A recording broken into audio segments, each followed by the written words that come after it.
Hi, good morning, everyone. Hope you can see me and hear me. Good morning. Yes. All right, okay, great. Thank you. I'm just waiting for others. Maybe we'll wait for another minute or two. Now, in the meantime, today I'm going to do some calculations. So it's great if you can have your laptops ready, or at least if you can have some calculator and some sheet of papers ready.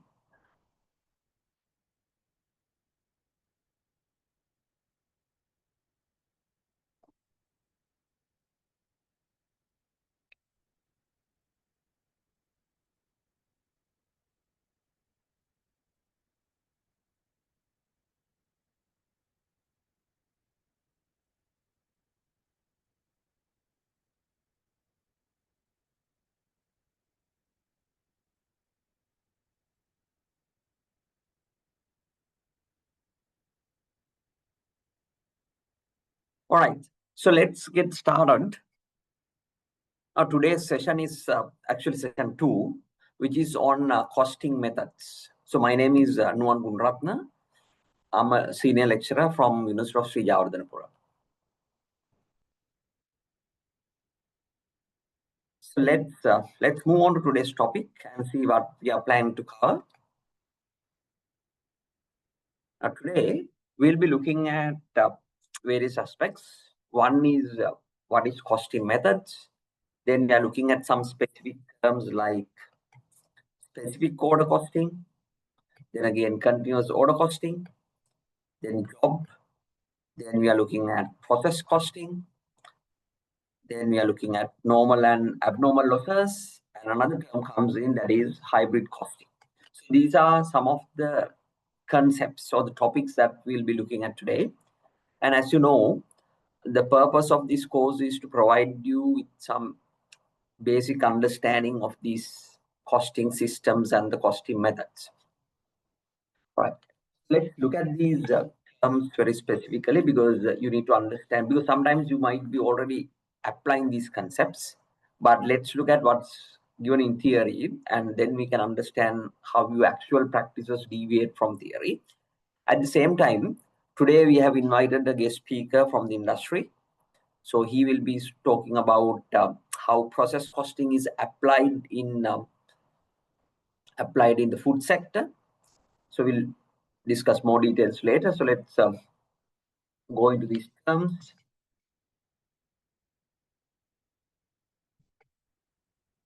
Yeah, sorry. Here my drawings. If you look at the costing methods, all right, look at costing methods. We have two main branches. One is specific order costing, and the other one is continuous operations. So what is meant by costing methods? Well, I'll come to this later. Let me take a simple example.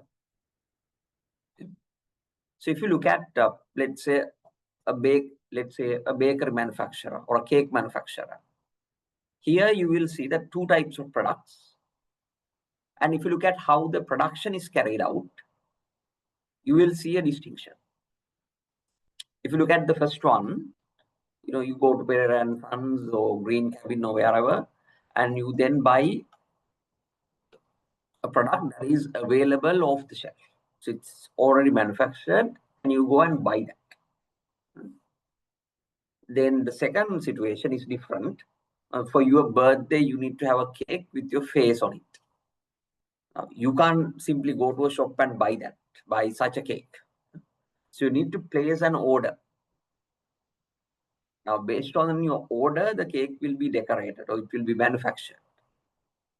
So you can see that same organization now is having two types of productions. So one is you can simply go and buy, and the other one is based on the customer order. If I distinguish these two, the first one, if you look at this one, here you manufacture let me get a different color. Yeah. Here you manufacture and then you try to sell these products. These products you manufacture and then sell. There's no specific customer order that is associated with your manufacture. You generally manufacture and then sell. But if you look at the second situation, there is a customer order, and based on the customer order, you carry out your manufacturing.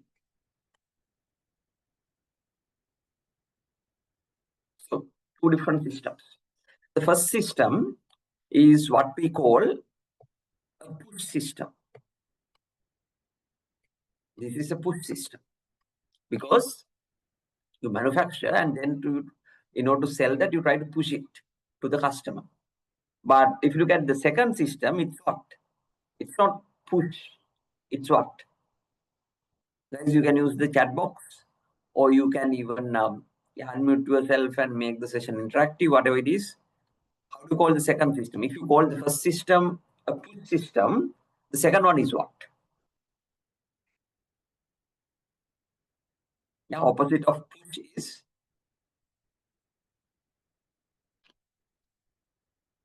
yes, guys, give me some. It's a pull system. Yeah, thank you. Thank you for the responses, Manjula and then Anush. Yeah. So it's a push system. It's a pull system because your production is pulled by a customer order, a customer demand. It's a pull system. All right. So that you can see in the same organization, two different systems could exist. Or sometimes your organization is either following the first system or the second system. Now let's go back to this. Go back to our theory. What does it say? Let me clear this. Yeah. Here you can see that sometimes your production could be carried out based on a specific customer order and you call it specific order costing. Whereas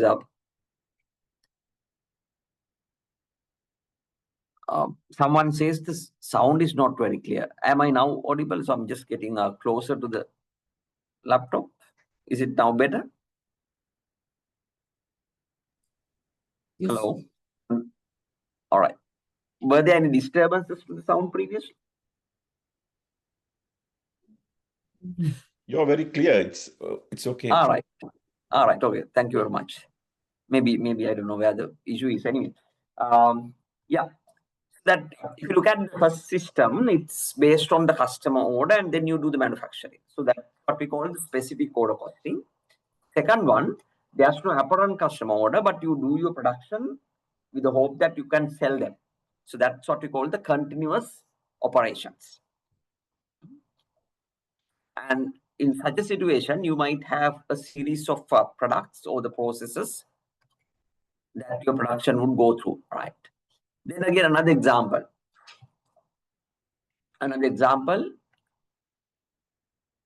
You will see that you can go to, let's say that if you want to get your, let's say a trouser or a t-shirt done, you can go and buy them from a shop. That's not based on your order. It has been manufactured so that you can go and buy that. The first situation. Then the second situation is where you give your specific requirements, the measurements, then the production will be done based on your specific requirements. So the first one is, if I call this A, this is continuous operations, and this is specific order costing. And this is specific order costing. So you can see that there can be plenty of examples.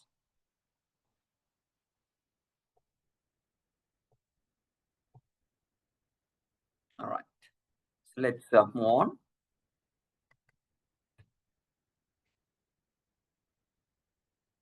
Yeah, that's how we demarcate costing systems into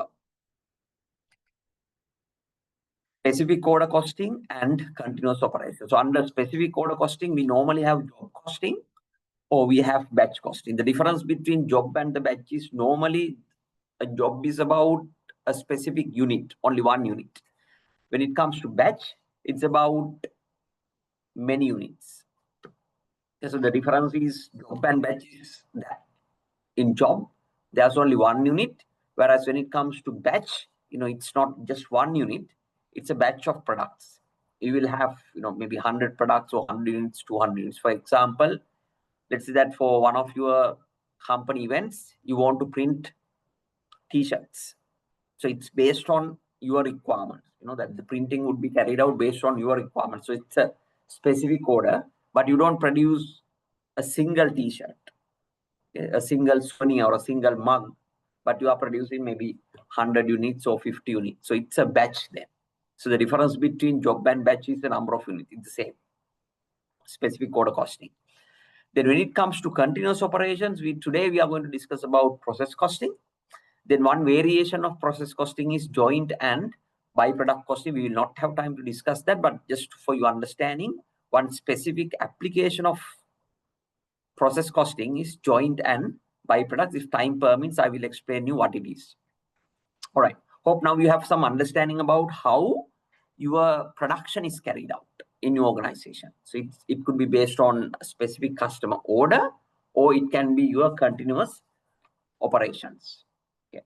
So when it comes to specific customer order, there are certain unique features, because the production is based on the customer order, so that the raw material requirements, maybe the overhead requirements would be dependent on the customer requirements.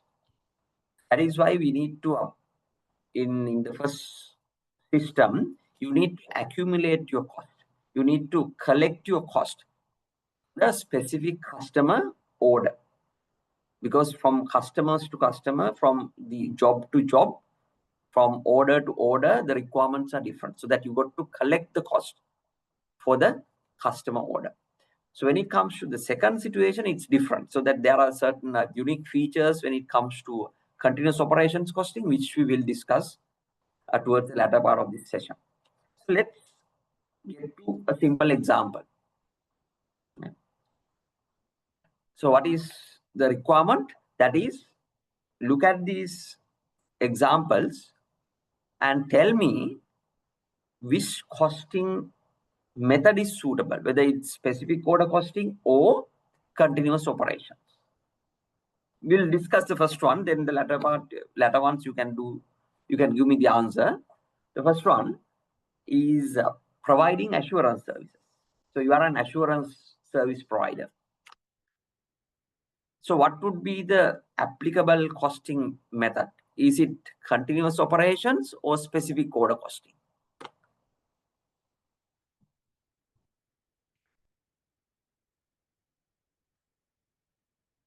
Yeah. Others, I think we have about 22 participants. So Manjula has given the answer, then Anush has given the answer. What about others? Yeah.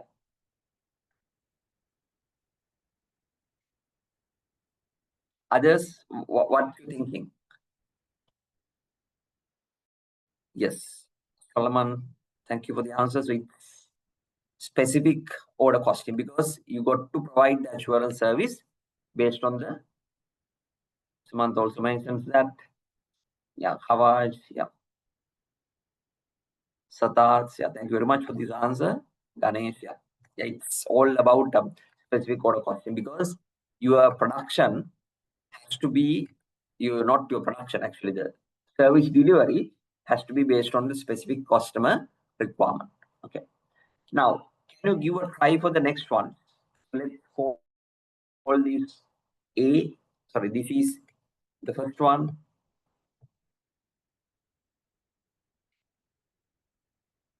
This is one.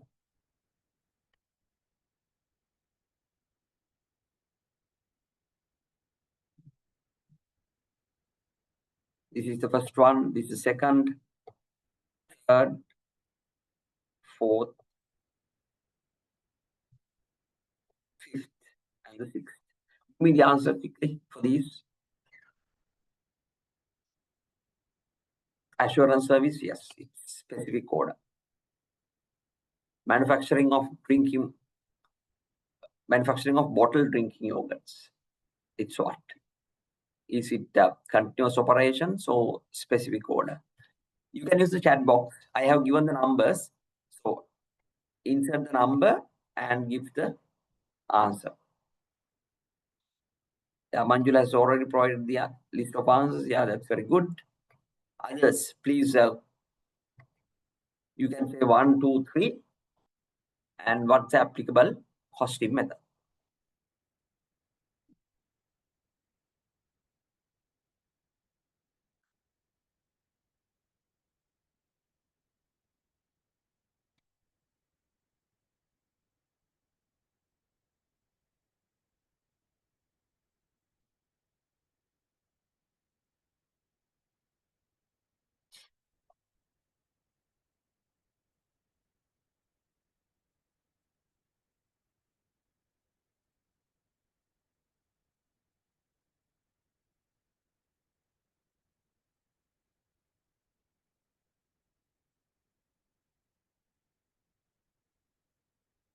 All right, so let's see.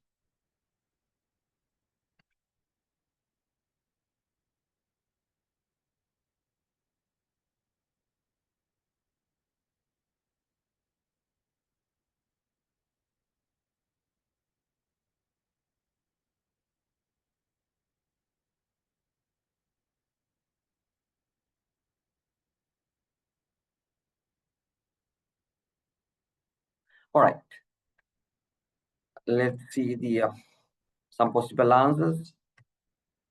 The first one, as you already know, it's about specific order costing.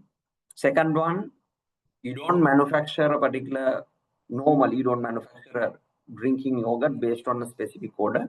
So it's, the second one is continuous operations. This one is continuous operations. Third one, tile manufacturing. So we assume that this is, general tile manufacturing. So thank you very much for those who are providing me the answers.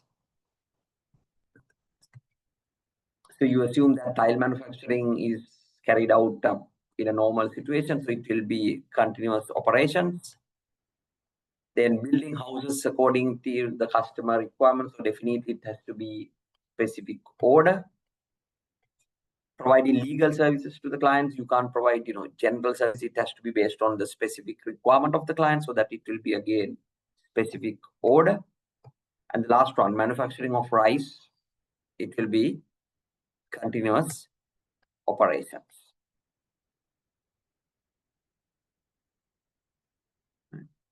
Continuous operation. So this is how the answers go. Yeah.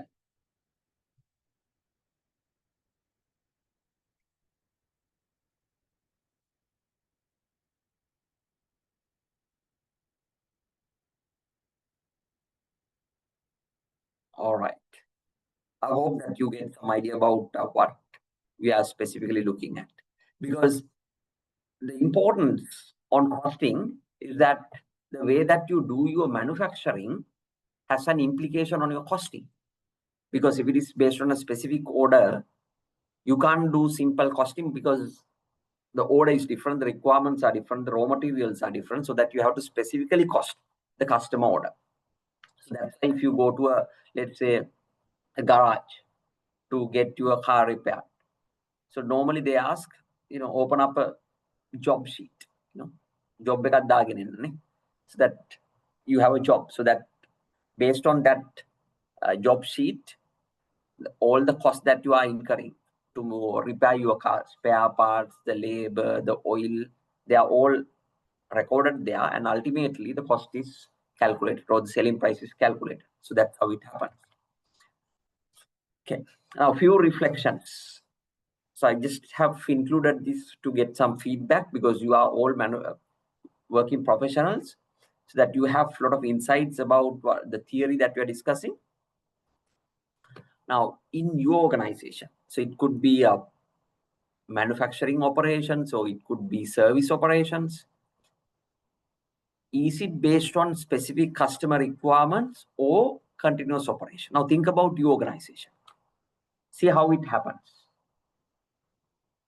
How do you carry out your operation? So it could be manufacturing or non-manufacturing. So how do you carry out your operations? Is it based on a specific customer order, or it is continuous operations? Or is it, or do you have both systems in place? Can I have some feedback in the box? Think about your organization, please. Yeah. Says it's both based on customer requirements. Manjula says it's based on the customer requirements. Then Kawaj says it's both.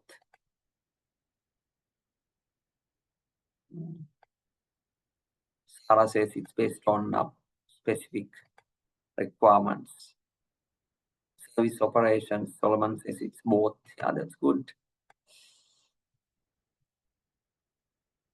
Based on the client requirements.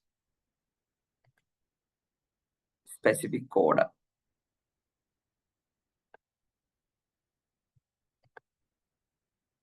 Then Anush says today's content 3D modeling technology.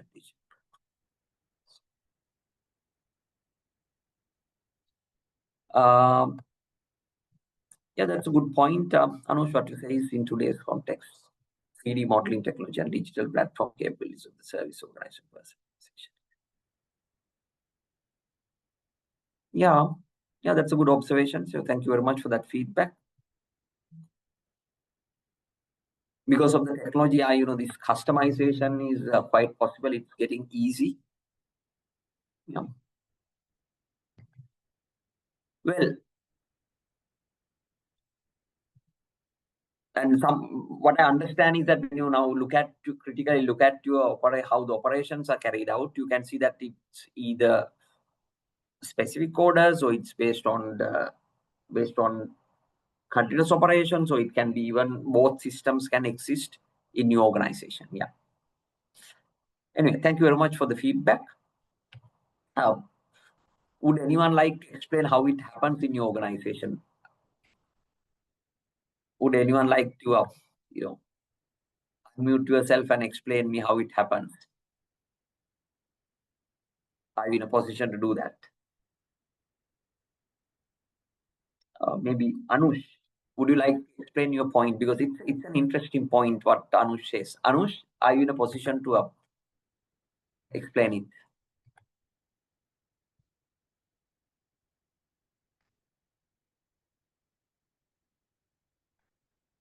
Anush, are you in a position to explain what it, the point that we elaborated?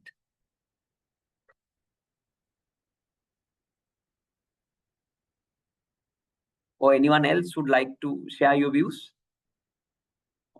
Yeah. Sumanta, yes. Sumanta, are you? Yeah, doctor. Yes. So I'm in the label industry. So the orders are specific. Each and every You order. are in the label industry. Label, yes. What are the specific areas that you cater into? Well, each order is specific. The customer places the order. The information coming in the order is specific, but the types of labels, as you know, are limited. There can be about 6 types of labels. So you maintain a stock. Let's say you maintain a stock of ribbon, narrow fabric. You maintain stock of paperboard and all that. You maintain stock for, like woven labels, but the order is specific. So, and the quantity is specified and the order is completed. So the raw material is bought in bulk and costed. The Yes. landed cost is taken. So, but each and every order has a specific cost, right? You can Yes. assume the Yes. cost. That's how it goes. All right. Thank you very much. So Are you aware of how the costing happens? So you said that, okay, raw material you buy in bulk, but you can understand, how much is raw material going for that specific order. So what about the labor and the overheads? Any idea of how it happens? Yes, the labor hours, it goes for a particular order. It's labor hours which go into it, and it goes through a process. There is designing, order processing, designing, then the printing part, checking and checking, and then it's delivered. All right. Okay. So how do you absorb overheads? Is it based on the labor hours, or you have specific rates? It's based on specific rates. Before, at the beginning of the year, basically you do some capacity planning, and you allocate costs, right? And you prepare the Yes. budget. So the costing is kind of standard. Although the jobs are specific, the costing is standard. So the cost is applied to the job based on the quantity, and then it's invoiced. All right. Okay. Great. Great. Anyway, thank you very much for that feedback. Yes. Yes. Sorry, Anush. Okay, you are not in a position to speak up. So you have given some feedback. Generally, CEOs and some instances, personal services. Most of our services are generic, co-designed to identify segments, but we have relationship managers. All right. Okay. Thank you very much for that feedback. So let's move on. What is important is that you can look at how your operations are done, and what is important here is the way you do your manufacturing determines your costing system. How you do the product costing. Right. Let's get to the first one, job costing. It's very simple. It's based on a specific customer requirement. And as I said, job and batch, the difference is the number of units you manufacture. But it's based on a specific customer order. So in the example of label manufacturing, you don't manufacture one label. You might produce, hundreds of thousands of labels. So it's basically batch costing. Because you cost a batch, or the batch is based on the customer order. All right. So you can even call this job costing or batch costing, since the principles are the same. Right. When it comes to job, what is a job? It can be a single product, it can be a bundle of product, a batch of product, or even it can be a project if you are into consultancy or different service provision. So it can even be a project. So that is a job. Then if you look at what is job costing, it is when you have this term costing, what you do is you allocate the cost, you identify the cost, you calculate the cost. So that's why we say that job costing is a method of ascertaining the cost of a job. Ascertaining is determining, the calculation part of it. So that job costing is where you assign the cost to a particular job. Then what consists of job cost? As you explained, it can be your raw materials, it can be labor, it can be overhead. So these are the main, the cost elements. So we have materials, labor, and overhead. So we call these the cost elements, the basic cost ingredients. How do you, so that your job cost will consist of these three items, and then we need to see how you are going to assign the cost. All right.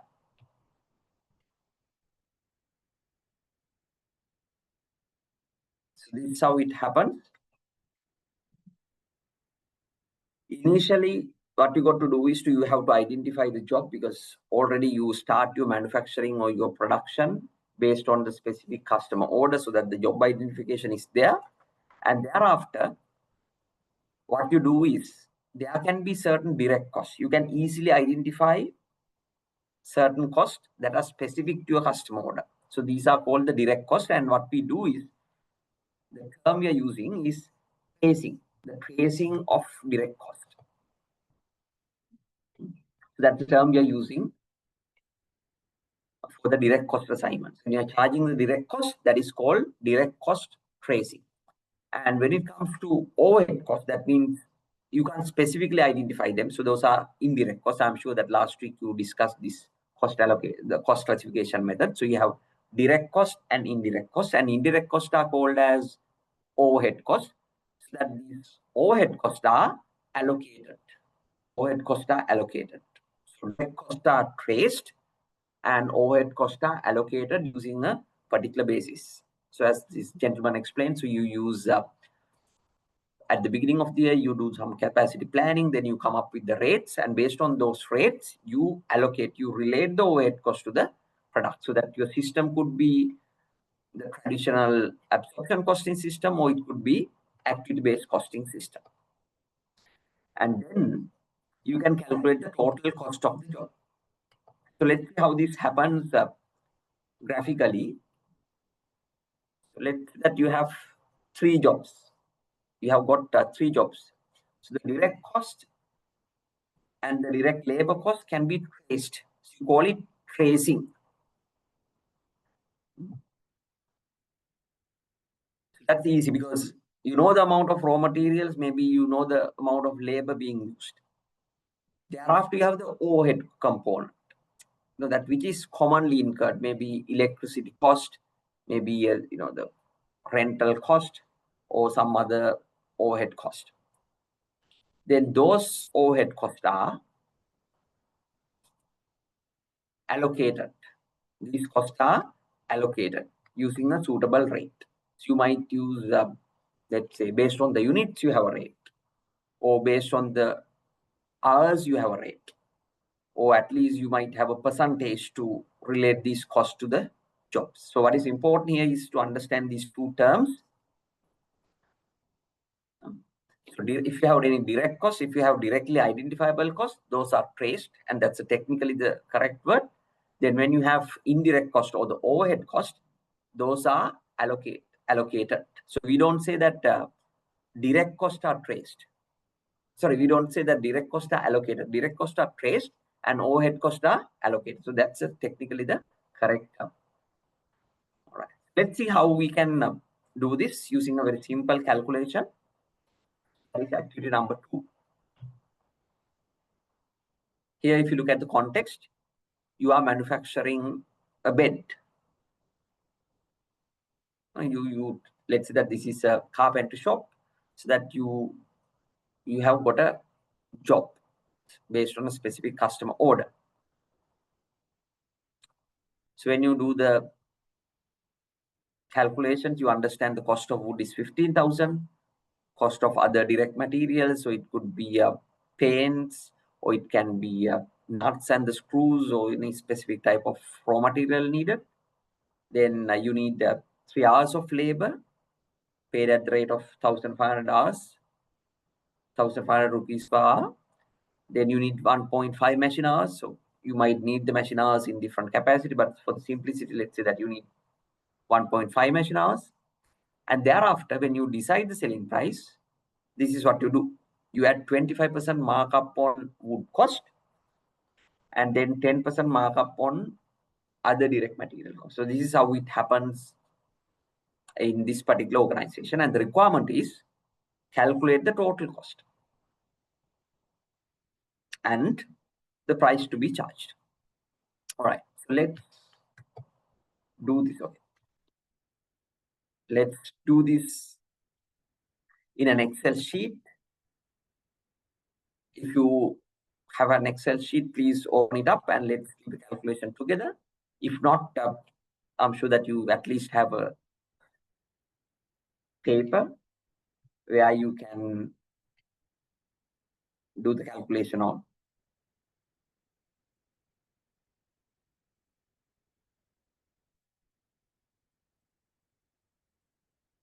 All right.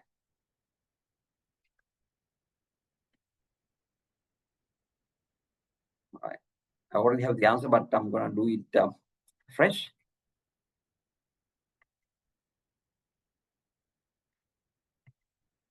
Let's create this copy. All right.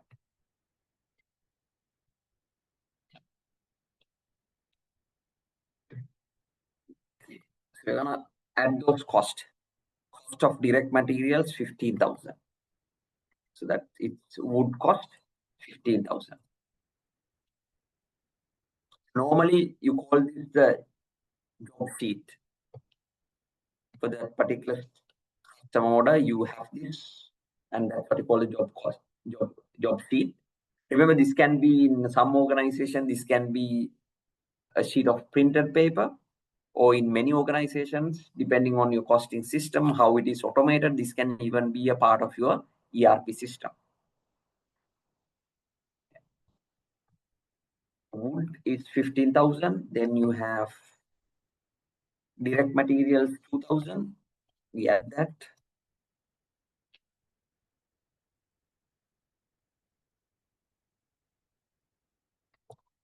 We can also have direct labor. So it's 3 hours at 1,500 rupees.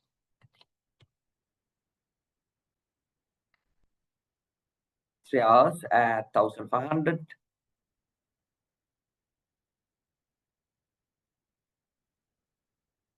Right.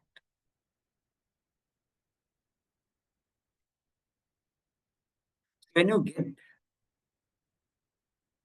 all the direct cost,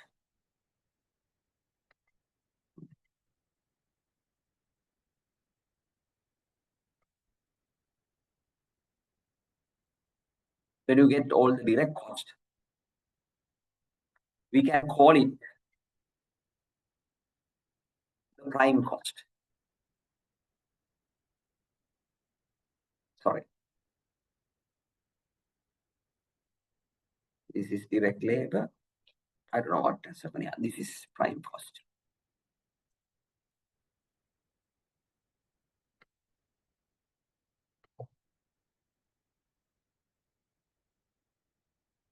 You can call it the prime cost. Addition of all the direct costs. So that is called the prime cost. And thereafter, to the prime cost, we need to add the overhead cost. In this organization, overhead costs are added like this. Machine hours, so that the overhead cost composed of machine hours, which is 6,000 per hour at the rate of 1.5 hours at the rate of 6,000. Okay. So 1.5 rate of 6,000, get 9,000. Now you can get the total cost. Oh, no, I don't know.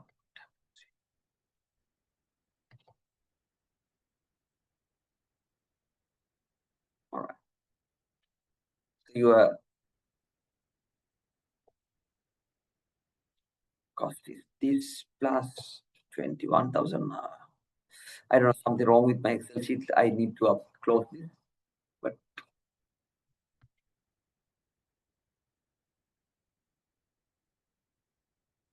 yeah, let me go back to my original question. Yeah, here. When you add material cost, labor cost, and overhead cost, you get the total cost of 30,500. And see how the margins added. You added 25% markup on wood cost. That's one of the margins you adding. So margins based on wood cost, 25% on the wood cost. Then you are adding another 10% markup on direct material cost. So direct material cost is 2,000. 10% of that is 200.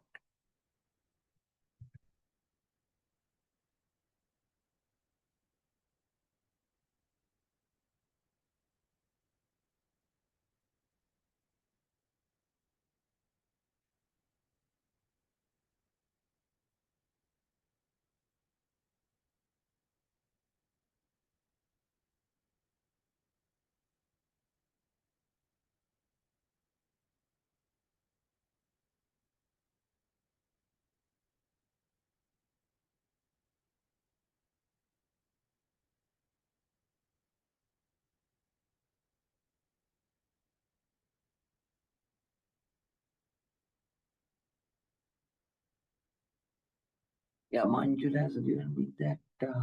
Just press F8 for one time. That is should. Okay, let me see.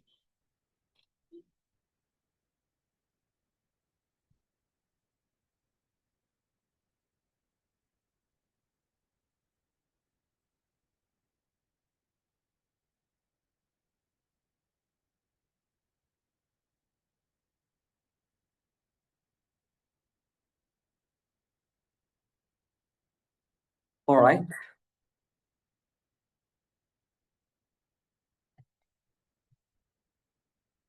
The selling price is you get the total cost. To the total cost, you add the margin so that its selling price is 34,450. So what is important is not the way that you do the calculation, because it's a very simple one, but understand the method, because that's what's important practically. So when you look at how it happens, direct costs are traced. So I go back to my theory, how you do that. So direct costs are traced, direct material cost and the labor cost. Then for the overheads, you have a specific rate. So here in this question, the rate is based on the machine hours. So you have an overhead absorption rate based on machine hours. So you have calculated the rate, and based on that, you charge for the different jobs. And thereafter, any organization will have a specific way of deciding the markup. So that here they add in 25% markup on the wood cost, because that's the most apparent cost. And then another 10% markup on the other direct material cost. You can see that some organizations, they add their markup percentage sometimes by looking at the direct material cost, or sometimes they are looking at direct labor cost, or you have a different policy of deciding the markup cost, or sorry, the markup. Yeah, I just hope that this calculation is, it's a very simple calculation.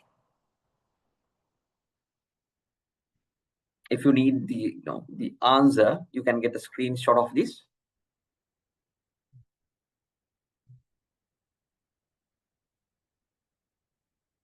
So in the meantime, I also once again need your feedback.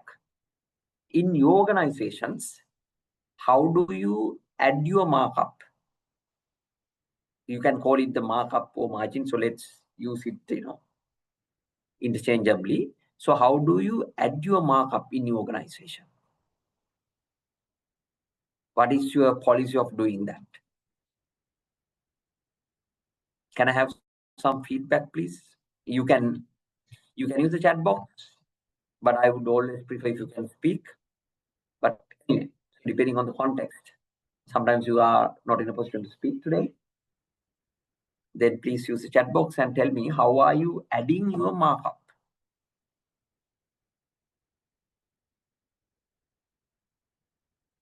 Especially those who said that you are taking up both orders, specific or continuous, or some of you mentioned that it's your organization is purely based on specific order costing. So how do you add your markup in such a situation? Guys, can you please use the chat box to give me some feedback?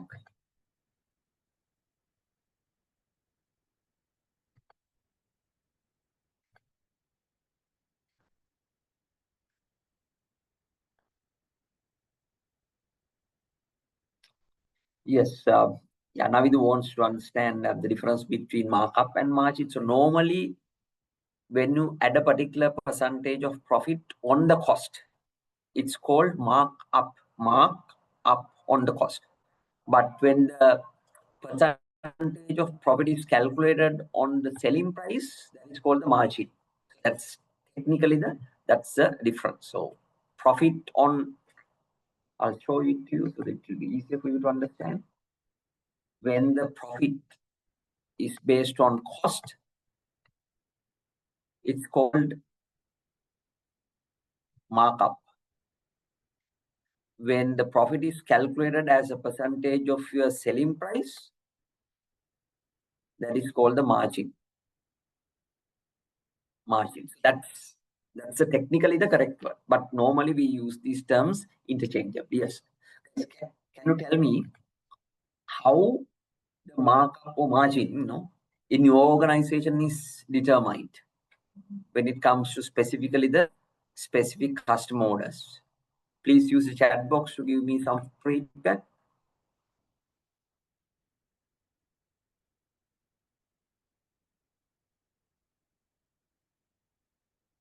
I hope you're with me. Please give me some feedback. So let's see what the answers are. I'm still yet to get some feedback. Yes, my dear participants, can you give me some feedback on how it happens in your organization? Yeah, Anu shares its interest margin. Yeah, definitely in the banking sector, so you will be getting the interest margin. So I'm particularly interested in when you are applying specific order costing principles, how do you decide your markup or the margin?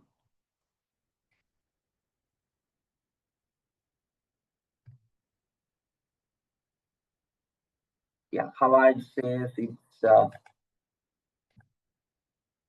it's based on the total cost percentage. Yeah, that's good. Then Mohammed says you are using a market rate. Okay, good. So you might be having some kind of industry rate, so which you are using. Chaminder, who is from the healthcare industry, you use nurses per hour rate plus 25%. Okay, that's interesting how it happens in the healthcare industry. Any other examples, please? In your organization, how it happens? How do you decide your markup or the margin? Any specific ways?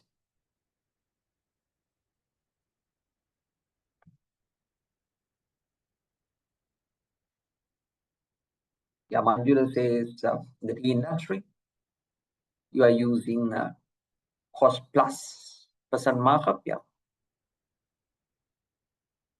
Yeah, most of the time you will see that it's more based on the cost plus. Yeah. You look at your total cost and then you add the particular markup. Anyway, so that's how it happens. So thank you very much. Then Philip says, yeah, it's based on total cost plus percentage. All right. Okay, that's good. Thank you very much for that feedback, because from your feedback also, I also get some new insights about how it happens in different industries. So thank you very much for that feedback. Let's now move on to another simple calculation here. Here, this one. This is very important. The cost sheet. The one which we calculated. Now, this is your cost sheet. This can be a separate calculation, or this can be in your papers, or this can be part of your ERP system or your accounting information system. So that the cost sheet actually tells you how the total cost is broken down into elements. See how the total cost is broken down into different elements. How the total cost is broken down into different elements. So this is your cost sheet. So this is your cost sheet. As I said, this can be a manual system, or this can be part of your ERP system, or this can be part of your accounting system. You might, depending on the accounting system you are having in your organization. That's what we call the cost sheet. So it shows the breakdown of costs into a particular rational and logical order. So normally what we follow is you have the direct cost, then you have the indirect cost, and getting the total, you have the total cost. This is a simple example just to show you manually how it happens. When you have a particular job sheet, you have the customer name, whatever the details, the date, then you have direct materials, direct labor, then the manufacturing overheads.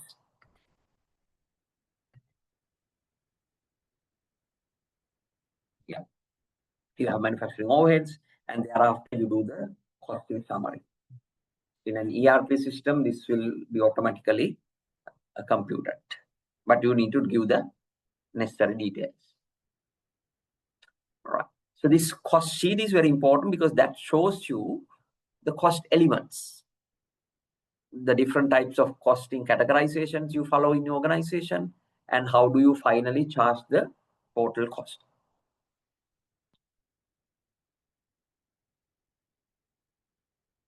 Yeah. Now, once again, this is about your experiences. Just look at in your organization. Can you say that, okay, we have a particular cost sheet in your organization? Can you say that? Because this cost sheet is very important. These days, CMA is now in the process of introducing cost accounting standards to the country. You know that you have financial accounting standards, but now CMA is in the process of introducing cost accounting standards. So I'm also a member of that team, cost and management accounting standards board. So these days we are drafting them, because in India, cost accounting standards are mandatory for the listed companies. So in Sri Lanka, there's no mandatory requirement, but it will soon be in the future, right? So that preparation of the cost sheet is the ultimate objective of all the cost accounting standards, because they will tell you how to charge overhead cost, how to charge labor cost, how to charge direct material cost, so that it will provide you some guidance. So ultimate purpose is to prepare the cost sheet. So my first question is, in your organization, do you have a particular cost sheet? Let's see some feedback from different industries. Not at the moment, but we're in the process of developing it. Example of site ATM service costing. That's very good. Interesting development, Anush. Then Manjula says, yes, we have a cost sheet format. Yeah, with template. That's very good. I hope that's about the tea industry. Then, what your experiences? Do you have a particular cost sheet in your organization? Then, remember, it can be even part of your ERP system, so that when you insert or when you incur certain costs, when you give the inputs, automatically the cost will be computed.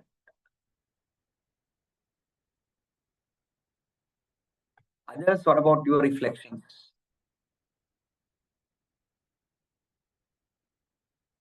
Dear participants, what about your reflections on this?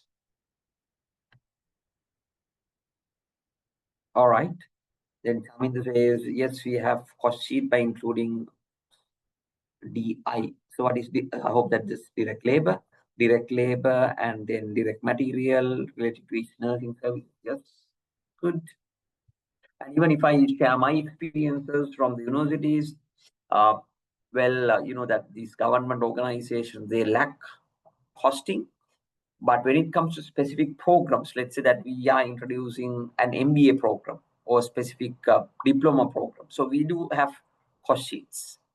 We calculate the labor cost, that is specifically the lecturer fees and the non-academic support staff cost.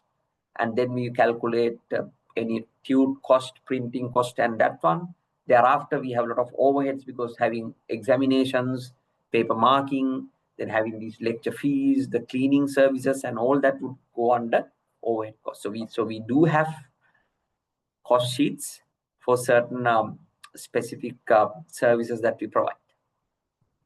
All right, next one. The next reflection is in your organization. Yeah, what are the major cost components? I know that some of you mentioned that it's direct material, it's direct labor, so that your direct labor could be the nursing cost. In our universities, our direct labor is specifically the lecturer fees, then lecturer fees and the non-academic staff fees, so that can even be our direct labor. Sometimes that's how we calculate it. But I'll not go into details of that, but what is important is, this is something that I'm interested to know. How do you absorb overheads? how do you calculate overheads in your organization? How do you absorb overheads in your organization? Can I quickly have some feedback, please? How do you absorb overheads in your organization? If you have any idea of how it happens, how it happens.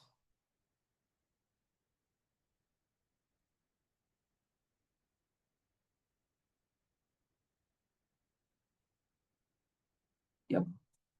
How do you absorb overheads in your organization? Do you have specific rates?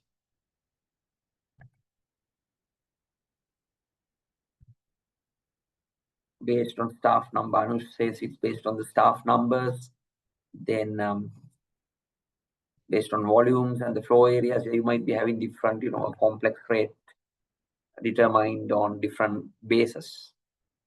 Then Manjula says based on the last year actual cost plus percentage of inflation for this year and prepare a standard rate to apply. Yeah, that's how it happens. And in many organizations, what you do is you look at your budgeted cost for the coming year, and you assume that that budgeted cost can be calculated by looking at the previous year cost and adding some percentage, or you can even look at specific activities that you need to perform in the year, and based on that you get the total cost, and that is divided by a particular basis. Then based on the machine hours, Kawaj says it's based on machine hours. Then Kaminda says it will differ according to the overhead cost item. For office, it could be rent. Rent cost is based on square feet. Yes, yeah, that's perfectly correct, because you might have different bases to decide that. All right. Okay. Anyway, thank you for that feedback.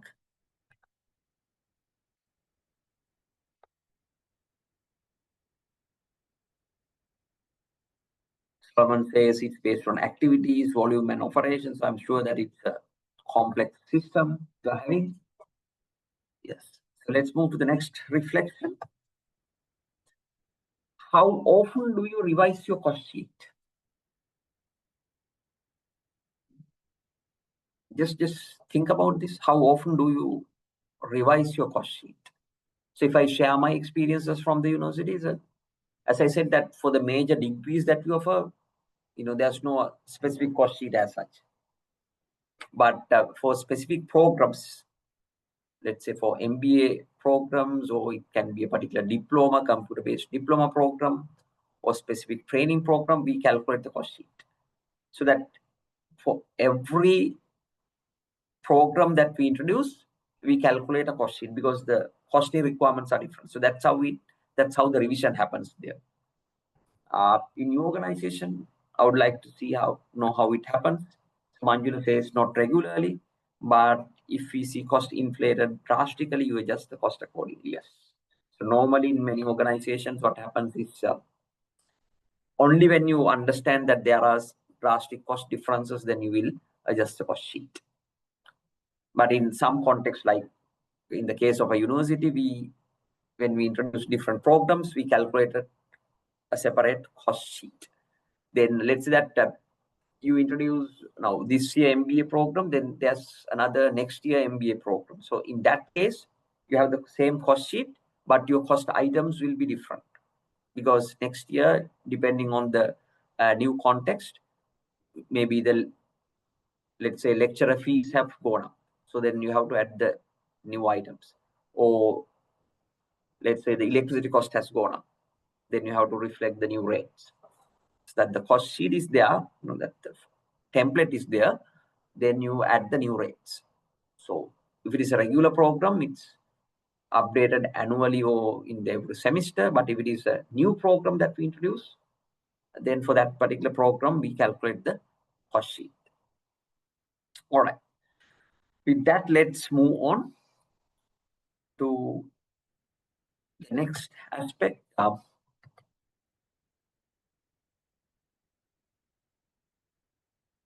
one item.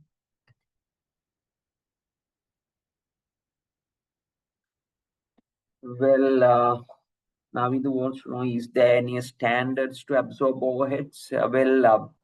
To absorb overhead, as you know, we have two different methods. So one is, I'm not quite sure whether it was discussed, but one method is to absorb overhead. You have two methods, two broad methods. One is, we call it traditional costing or absorption costing. And the other one is activity-based costing. I'll not go into details because we'll not have time. But in absorption costing, you have a simple rate, based on the machine hours. That's what many of you explained. Based on, let's say, number of units you manufacture. So in the garment industry, it could be based on the standard minutes you absorb overheads. So that it's based on a volume, based on a particular volume. So that the volume could be units, volume could be machine hours, volume could be labor hours. So it's based on a volume you absorb overheads. So this is based on the volume. But when it comes to activity-based costing, it's based on the activities.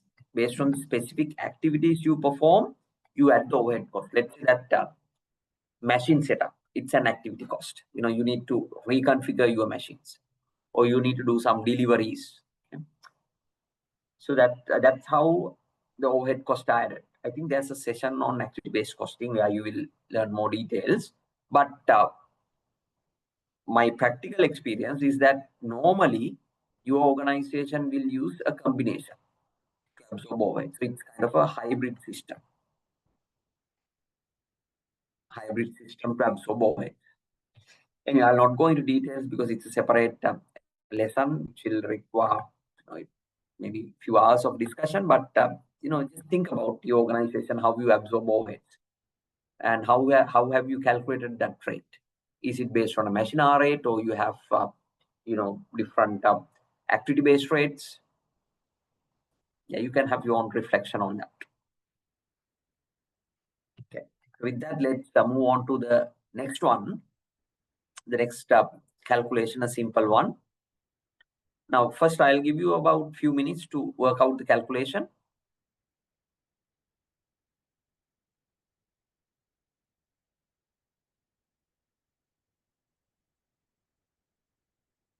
So there are three departments.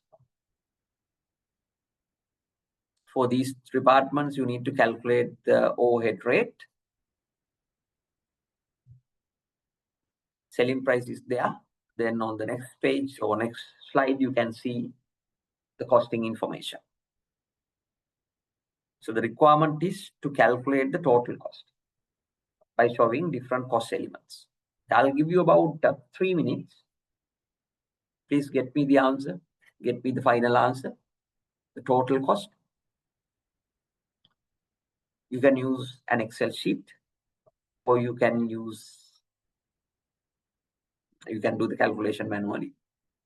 But what I need is the total cost, but with the breakdown, because what is important is to understand the process of how it happens. So I'll give you about 3 minutes.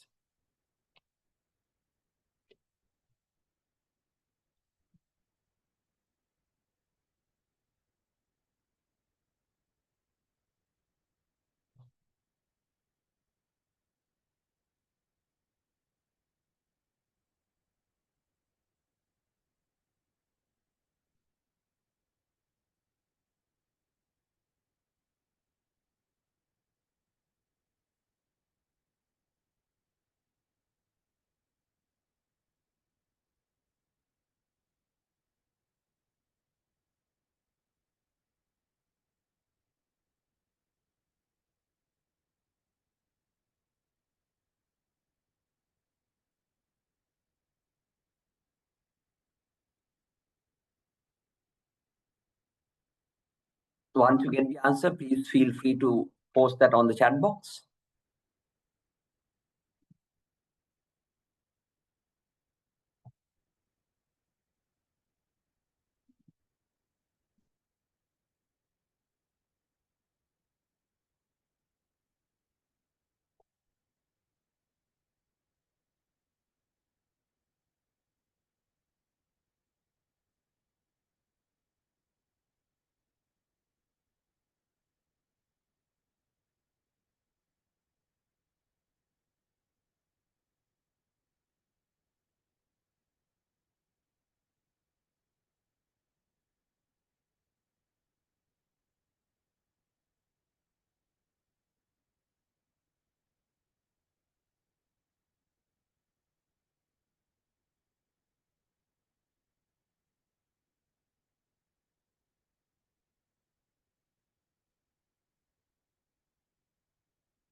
Yes, if you have done the calculation, please share with me the final answer.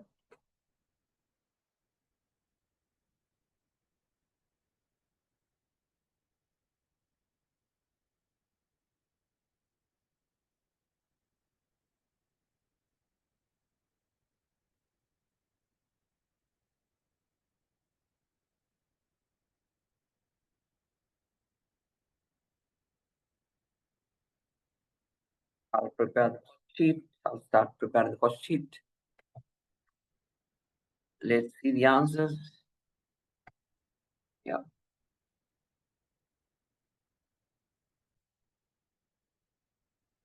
Others, please work this out. And once you get the answer, please feel free to share it on the chat box.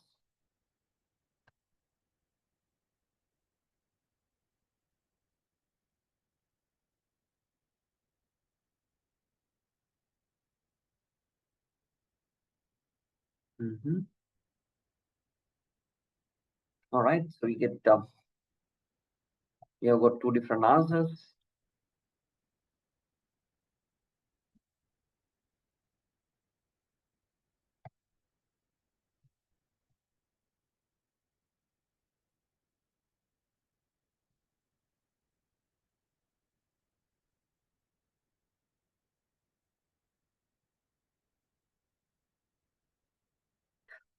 All right, let me first work this out. So we call this the cost sheet because that's the sheet that shows the cost element wise breakdown. Let's get the material cost. Material cost, that's easy, which is 15,000. Material cost is 15,000.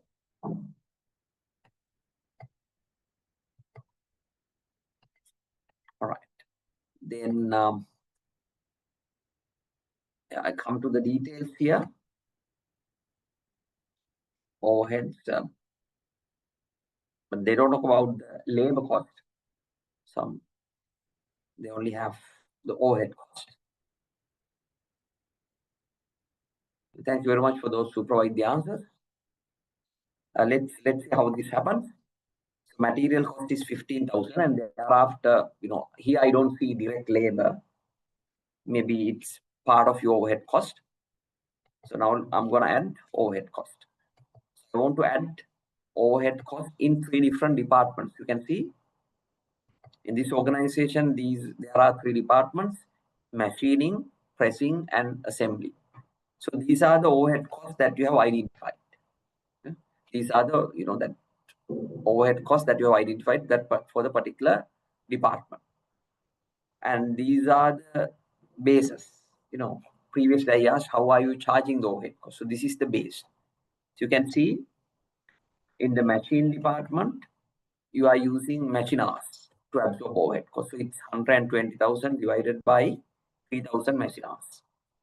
So your rate is 40 per machine hour. Then if you look at the pressing department, the cost is 70,000, and that is to be charged for 2,000 labor hours. So it's 35 per labor hour. Then assembly department, 60,000, and that is for 2,500 labor hours. That the rate is 24 for labor hour. All right. Now I want to tell you one more important thing here. You can see that for each and every department, you have a separate rate, separate absorption basis. In the machine department, you absorb the cost based on the machine hours. Then pressing and assembly, it's based on the labor hours. Okay. So you have different rates. And this system is what we call the departmental overhead absorption rate.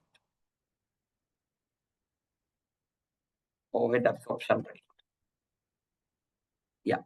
So you call this the departmental overhead absorption rate because for different departments, machining, pressing, assembly, you have different rates. You call it a departmental absorption rate. But sometimes you might not have a departmental rate. Maybe for the entire organization, you might be having one rate. For example, although you have machining, pressing, assembly departments, you might charge overheads based on the labor hours. So in that case, it's called organizational wide absorption rate system or a blanket rate system. Opposite of departmental rate is the blanket rate system. So you know that blanket rate, one size fits all system. So it's a blanket rate system. So the opposite of departmental is blanket rate system. But here you can see it's a departmental rate system because for every department there's a separate overhead absorption rate that is available. So let's go for these 3 departments.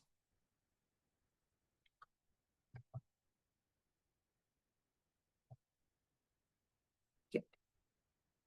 So machine, pressing and assembly. These are the rates. So in the machining department, 40 into 50 machine shops, machine hours. The rate is 40 and you multiply it by 50.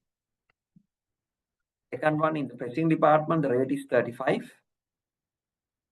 That into 180 hours. 180 hours. Assembly, 24. That into 100 hours.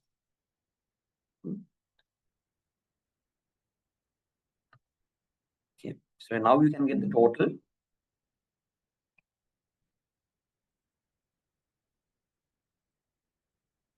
Total is these 3.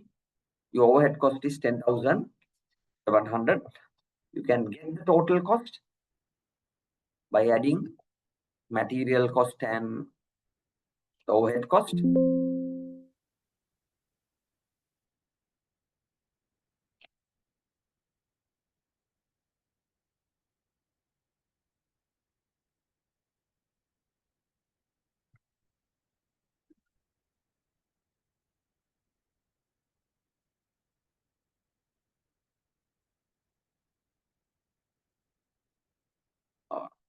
I don't know if this is plus 15,000. That's the difference. This 15,000 should be formatted. Clear format. Simply add 15,000. All right. Now you get total cost of 25,700. Let's see what they have mentioned. And job is placed, that specific customer order, and the selling price is fixed. So normally in this particular case, customer has given selling price, so it's 60,000. Selling price is given 60,000. Now you can identify the profit. The profit is the difference between these two. 60 minus profit is 34,300. If you want to calculate the markup,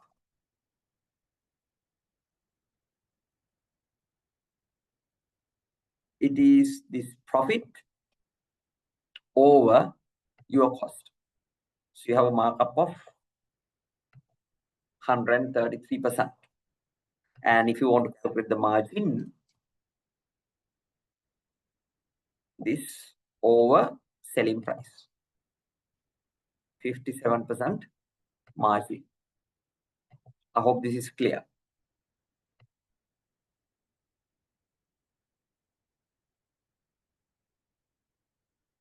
Right. I hope that someone wanted to know previously, the markup and the margin. So this is technically the correct usage. So markup is on the cost, which is 133%. Then margin is based on the selling price, which is 57%. But you talk about the same thing. Right. Then there's a good question from Manjula. When does the opportunity cost, that is loss margin of sacrifice sales, how to incorporate it? Yeah. Now in your cost calculation, you can add, after the overhead cost, you can add the opportunity cost. You can add the opportunity cost, but normally remember that when it comes to normal cost sheets, you don't normally show it, but because in the opportunity cost will actually come when it comes to decision making aspects, right? So in that case, when you calculate the cost, so in addition to direct material overheads, then you will add the overhead cost, but you will add the opportunity cost. But if it is, that's for the decision making. But this opportunity cost, if that arises all the time, then you have to see why it happens, because you are sacrificing something, and see whether you can overcome that constraint in your organization. So that's what you need to do. But for the calculations, after the overhead cost, you can add that as opportunity cost, especially for decision making purpose. Hope that it's clear now. Manjuli, is it now clear?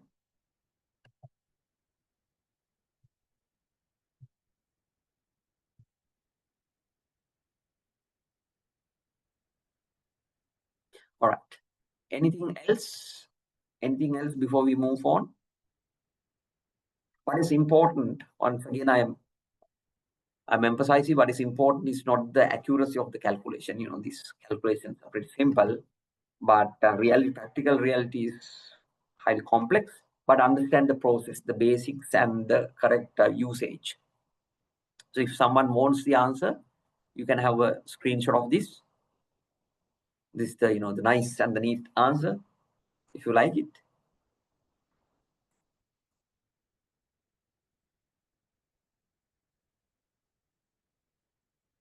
All right.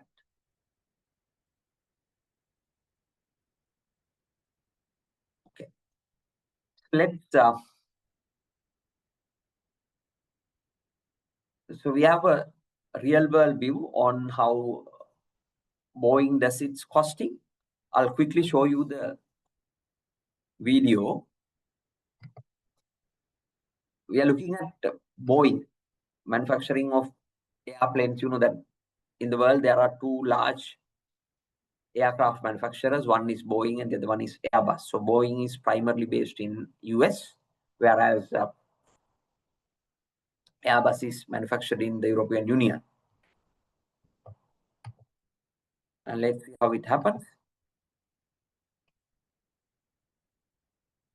Short video.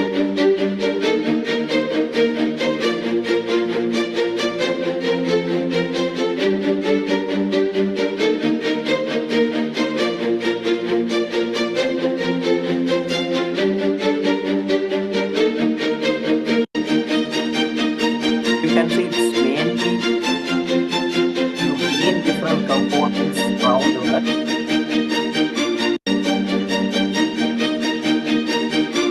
Each factory carries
All right.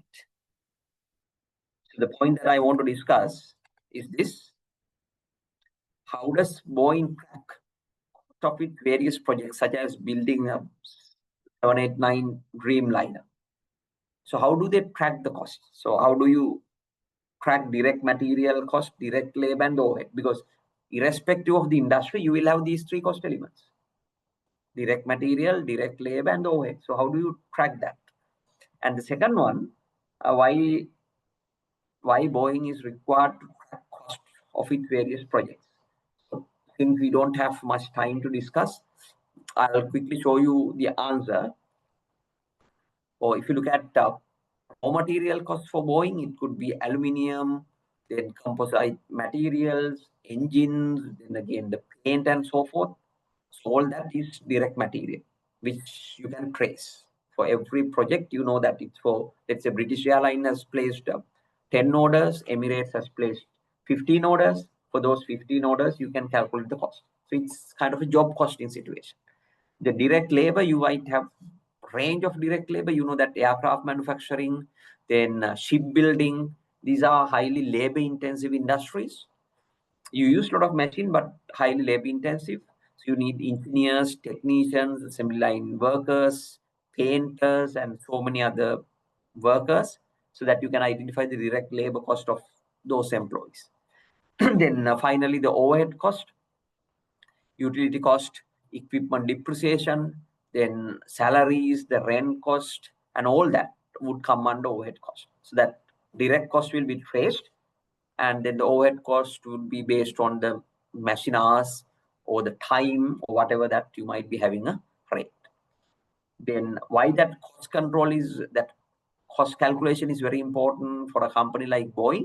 One is for profitability and cost control purposes, because you have different specific customer orders, and you need to understand the profitability of these customer orders, the profitability of the order that you have got from British Airlines, the profitability of the order that you have got from, let's say, Emirates.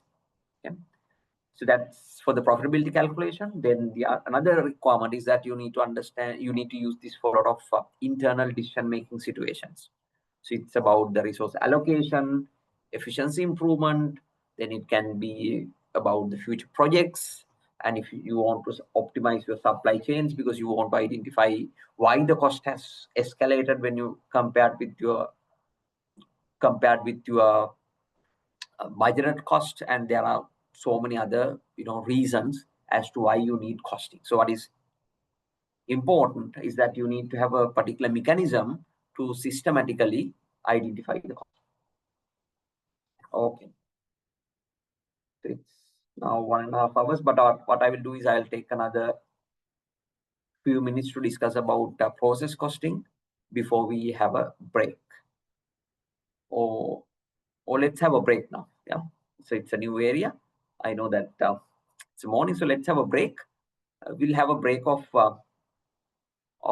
only 10 minutes today, because I want to stop, because there's a guest lecturer coming in who will share the experiences, so that I need some time. So let's have a quick break of 10 minutes, and we will come back at 10:10 and discuss the process costing aspects. All right, guys, so it's time for you to have your break.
Hello.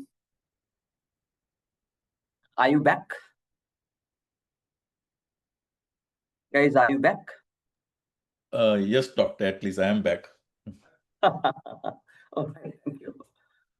Others, if you are back, please give me a thumbs up so that I know that you are back.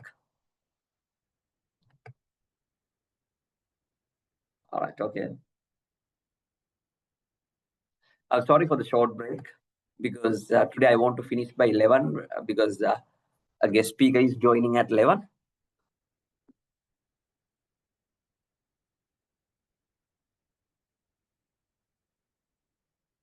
All right. Okay, thank you. Hope that at least a majority of you are here. So let's get started. So now I'm going to discuss about process costing. If you look at what we discussed previously, it was specific order costing where you do your production based on the specific customer order. And when it comes to continuous operations, there's no specific order as such, but your production will be carried out with the expectation that the products can be sold later. So when it comes to process costing, you can see that there are different processes that are involved. I'll give you a few examples so that you will get a better understanding with some examples. Look at how chemicals are manufactured. Look at how cement is manufactured. Look at how paint is manufactured. Look at how cakes are manufactured.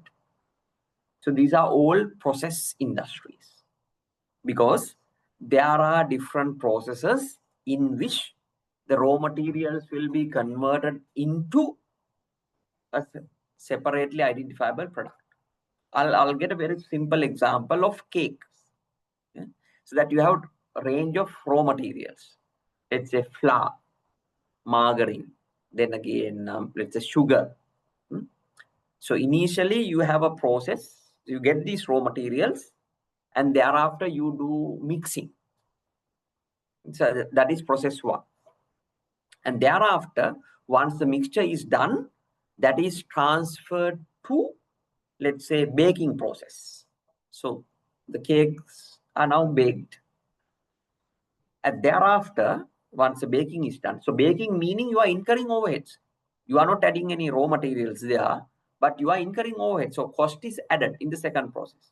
Then it goes to the third process, that is, let's say, decoration and finishing.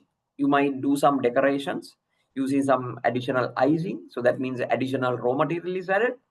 And thereafter, you will do the packaging. So packaging material will be added and that product will be completed. So it's a simple process, but you can see that raw materials are converted into finished goods using different processes.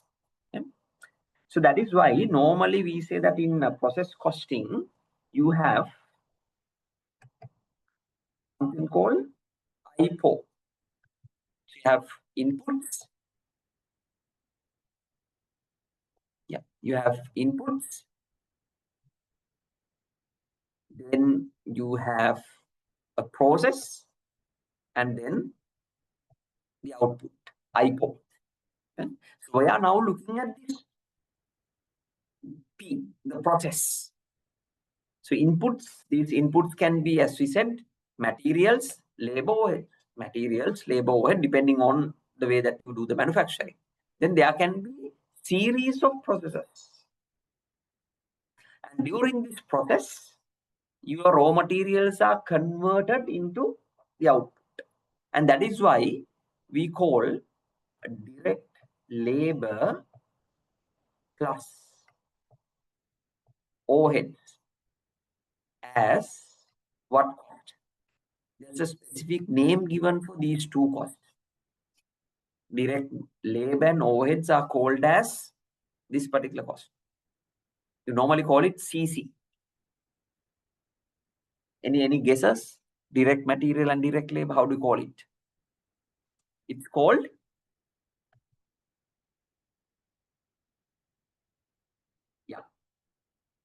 conversion cost.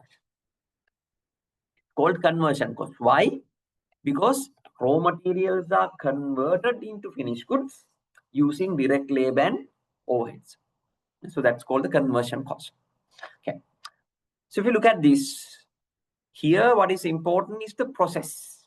Therefore, we say that the costs are accumulated, the costs are calculated for the departments or the processes, so that the cost centers here in this case is the process, manufacturing process. Let's say that the baking process, mixing process, finishing process. And through these processes, hundreds or thousands of units will flow. And these units are similar. At least when you look at a batch, these units are similar. Okay? So that what we do is you calculate the cost of the process, and thereafter you divide it by the number of units that the process has got involved in, and then you calculate the cost per unit. So let's see how it happens.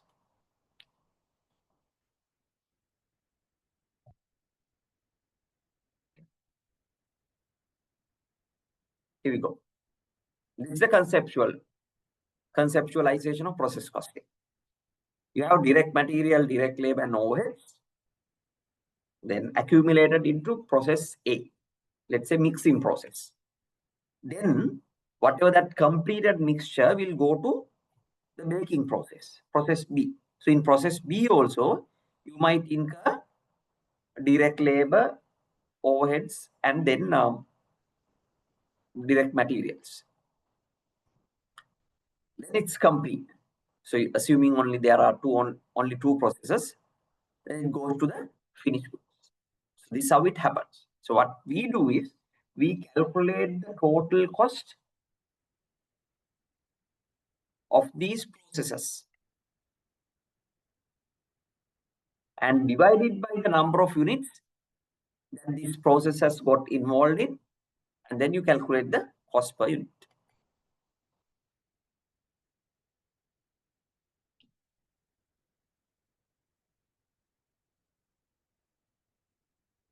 Because the reason is when you at least look at a batch, the units are similar.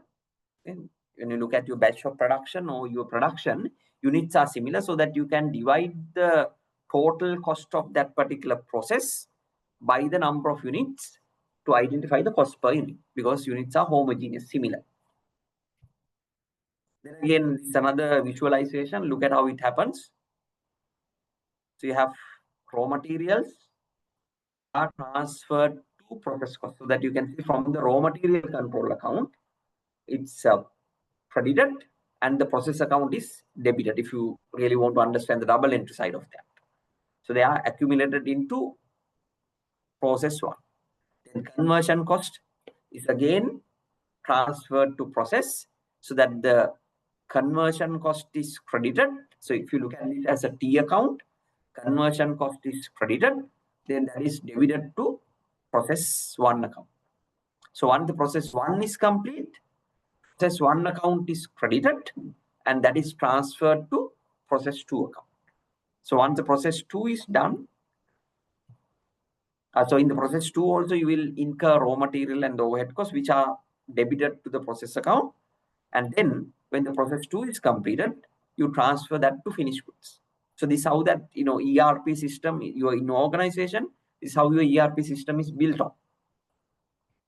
Then once the finished goods are completed, finished goods account is credited.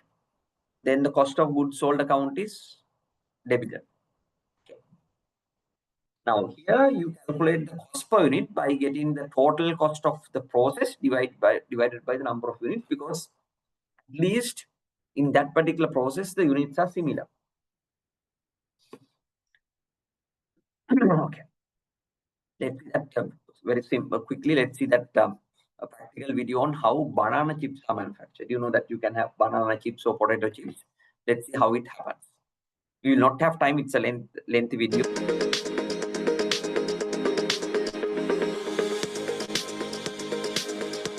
We will not have time to watch this in full.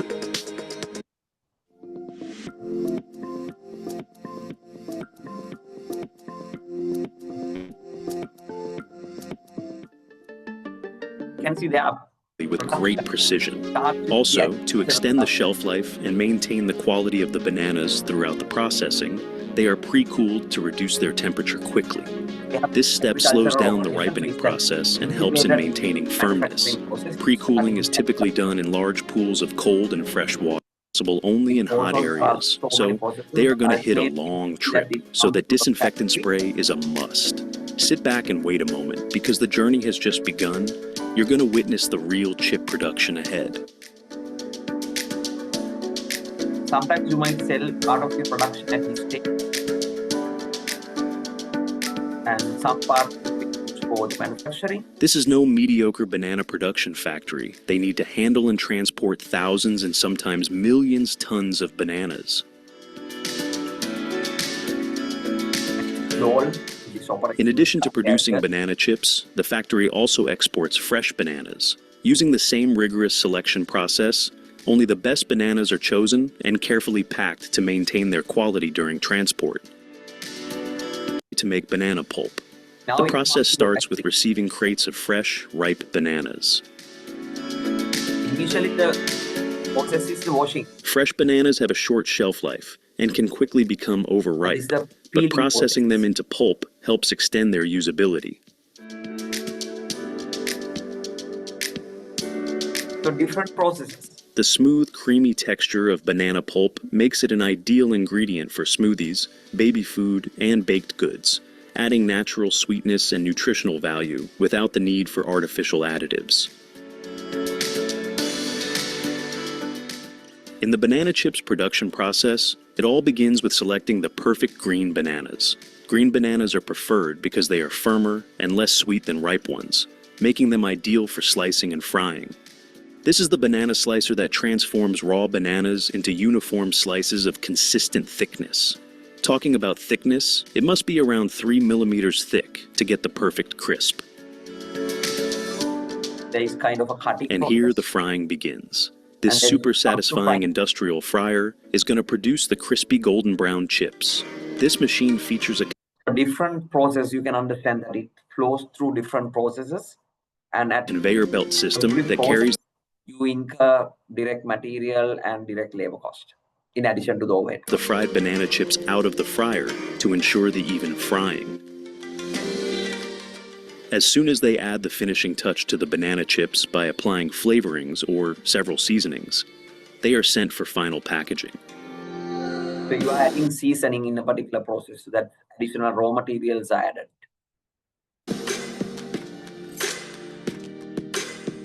And always banana chips provide a tasty and convenient snack that's rich in potassium and dietary fiber.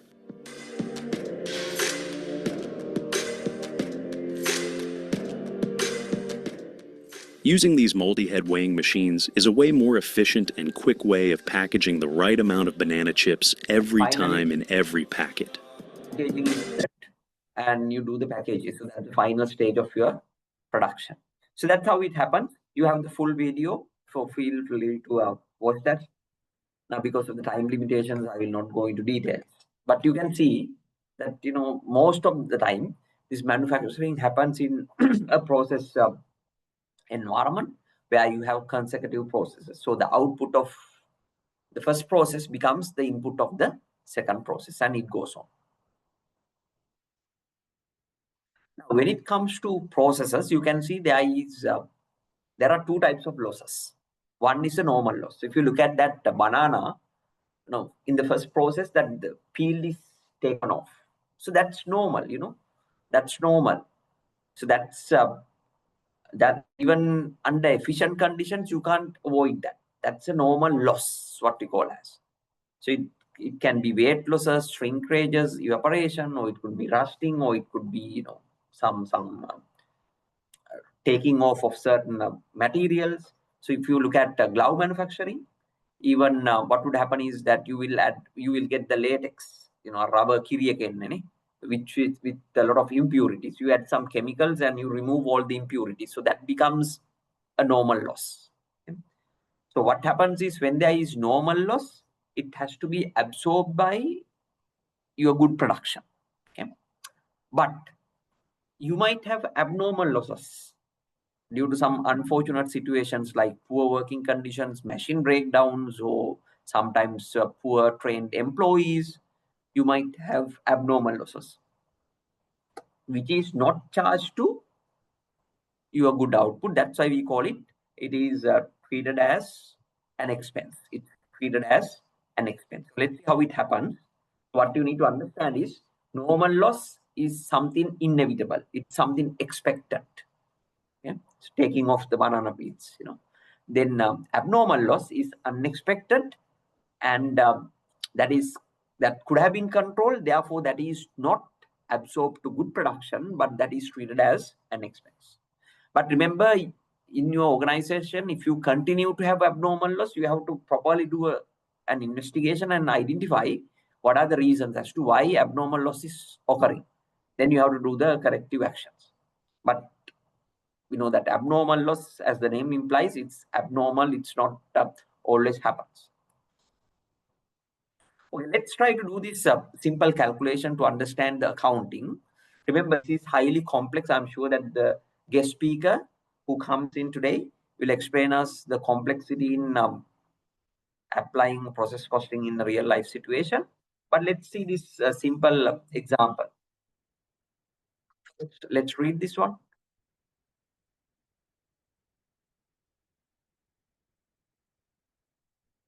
We produce them in large batches. So I told you that in the large batch, the units are similar.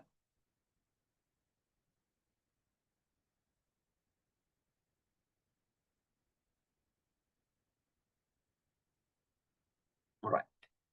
You have raw materials, then direct labor and overhead cost, and the output of 5,000. So what is needed is to prepare the process account. So remember, guys, if this is what we discussed, you got to prepare the process account where you have raw materials coming in, then the conversion cost coming in, and that output will be going to the next process, or it will go to the finished goods.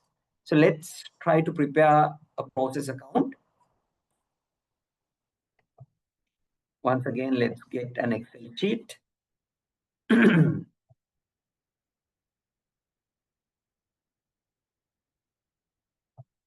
Let's get an Excel sheet. And then I'm just trying to prepare a T account.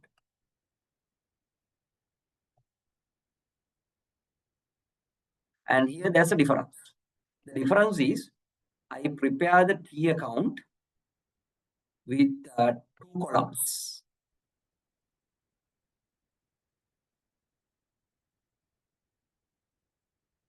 I prepare the T account with 2 columns. So this is, let's say, a process account.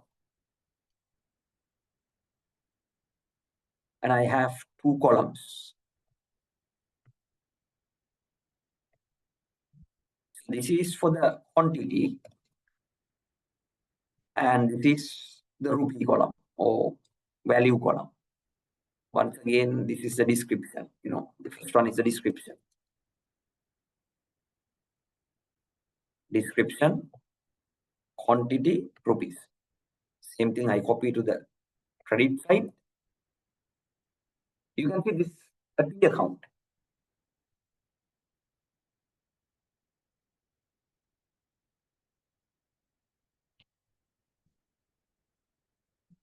Hope that everyone is ready with the process account. Don't worry about this, exact formatting. Just for the sake of calculation, let's have this T account.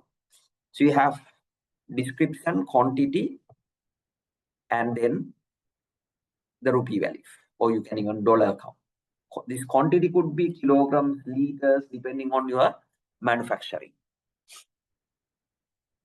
As I told you, this is this process account is part of your double entry system. So it's part of your double entry system.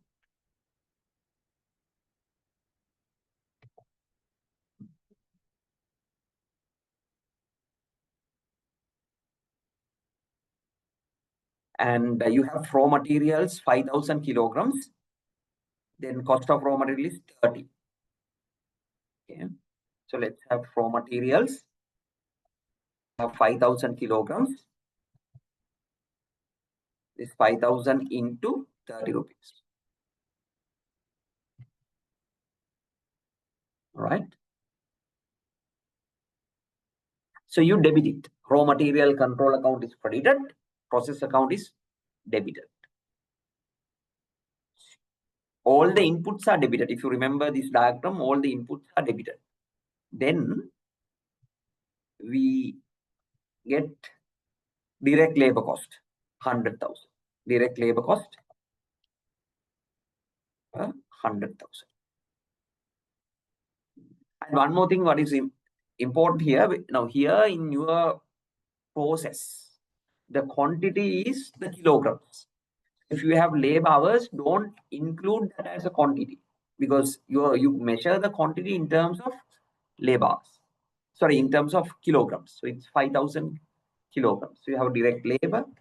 Then if you have direct material, let's see overheads. Overheads, 150,000. That's how you absorb them. So this particular process, based on the machine hours or whatever it is, you add the overheads, 150,000. You debit all the inputs to the process account.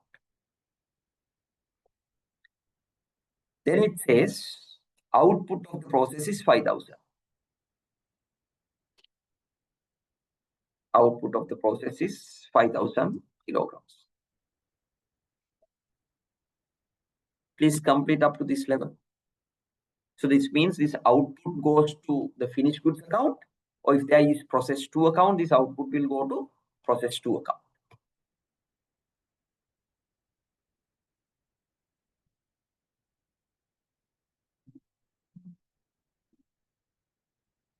Are you done with this?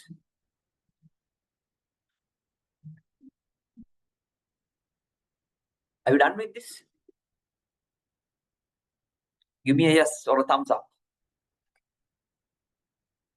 Right.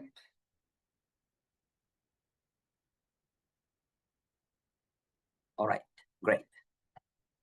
Now with this, we are going to do something important. As we said, there can be losses. There can be losses. Now here it's very obvious that you input 5,000, you get 5,000, there's no loss. That's obvious. But what we normally do is, now since you are having this quantity column, we are going to balance the quantity column first. Okay. So we are going to balance this quantity column. So you put 5,000 here, and here also you can balance without any problem. So you balance the quantity column first. Now, once you balance the quantity column, you can see whether there's any imbalance. So here you input 5,000, output 5,000, there's no loss. Now, there is a principle behind this. I'm going to tell you that. Probably would have done these calculations, these simple calculations, even for your previous professional studies. But there's an important point here. Why do we balance it? That is, you know, in energy or in physics, there is a law called the first law of thermodynamics. First law of thermodynamics. Thermo is energy. That says this energy cannot be destroyed. So there is a principle. Energy can be destroyed, but it can be converted into different forms. Let me get that. What is the first law of thermodynamics?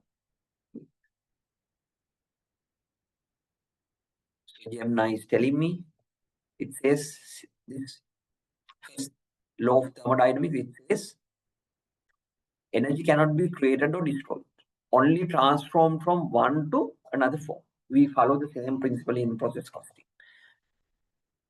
What we say is these raw materials cannot be destroyed. It can be converted into finished goods, or it can be converted into your loss. So we apply that same principle. That's why we balance this quantity, and this is called mass balancing. In costing, we call this mass balance. You have to first mass balance, the quantity balance the process account to identify whether there's any loss on. That's something we do. Okay, so there's no loss. Now we can calculate the cost per unit. Once the mass balancing is done, you can calculate the cost per unit. Sorry, cost per unit, CPU calculation. How do we do that? Total cost. We get the total cost divided by number of units. Total cost is divided by the number of units. It's very simple. Our total cost is how much? Addition of this plus this plus this is our total cost divided by the number of units, that is 5,000.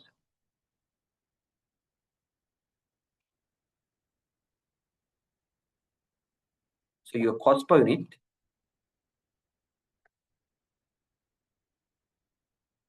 $80. Cost per unit is $80.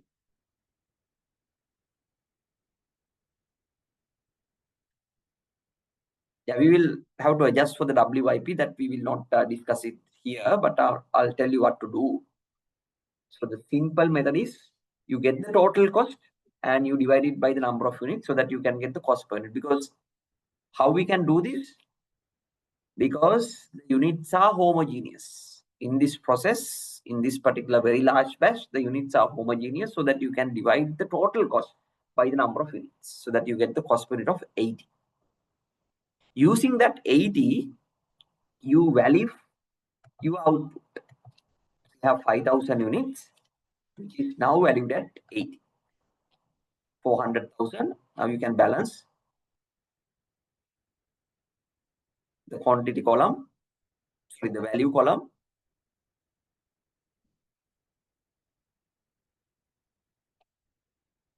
$400,000 and this is 400,000.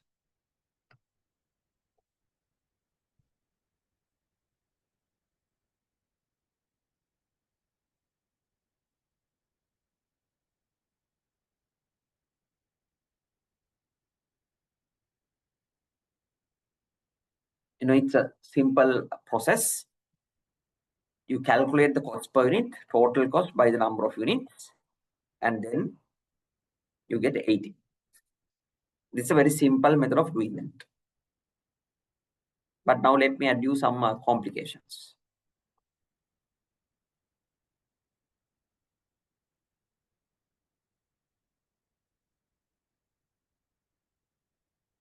Here we got the number of units, but technically, what we need to get is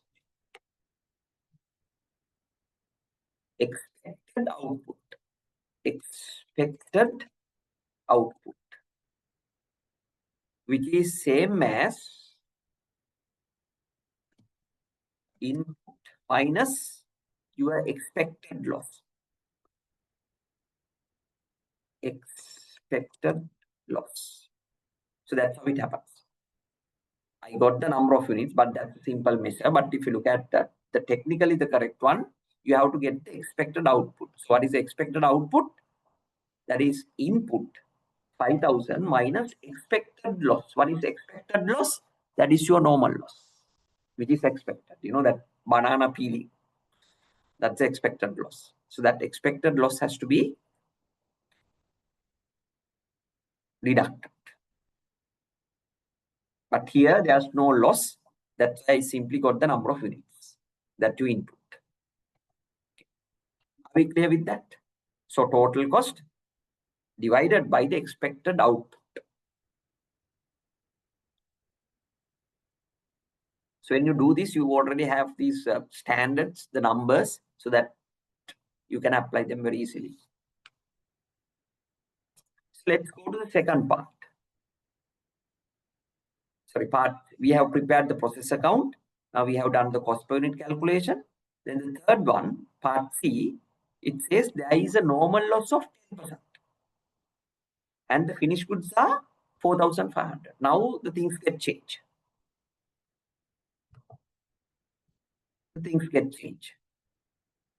So this is the cost per unit without any loss.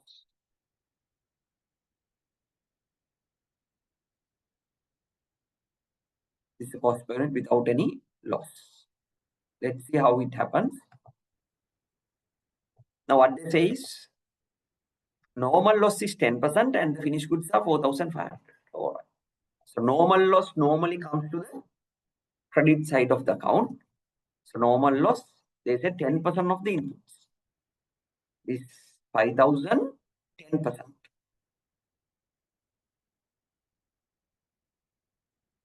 500. So 5,000, 10% is 500 and the finished goods are 4,500.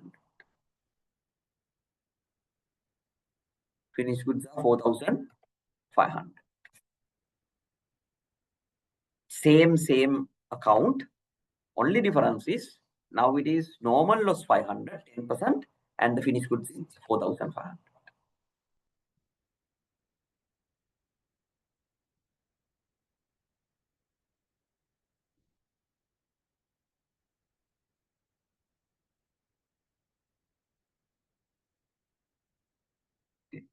Now we will do the calculation. How do we do that? Total cost 400,000. That won't change. Total cost minus total cost divided by what do you want to get? Expected output. So what is expected output? Input minus expected loss. Input 5,000 and the expected loss, that is a normal loss, is 500.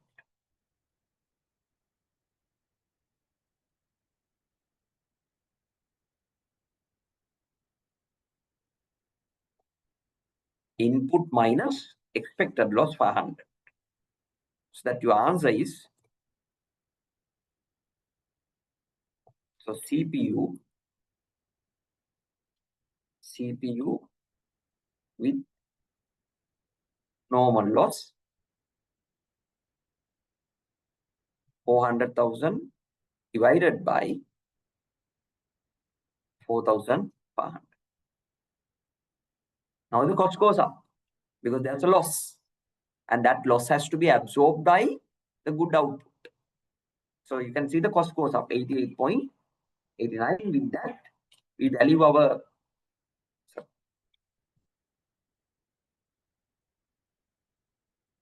using this rate, we value our output 4,500 units at the rate of this.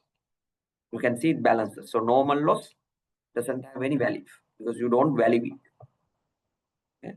So whatever now you can see when you compare the cost, when there is normal loss, your cost goes up because the good output will have to absorb that cost. You don't get 5,000. Previously you got 5,000, now it's 4,500. So that the good output will have to absorb that cost. Everything else will be the same. So you do the mass balance 5,000 and then you got the cost per unit calculation. Is that clear for you?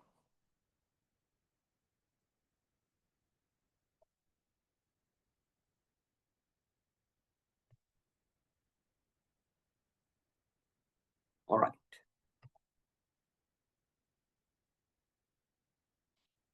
This is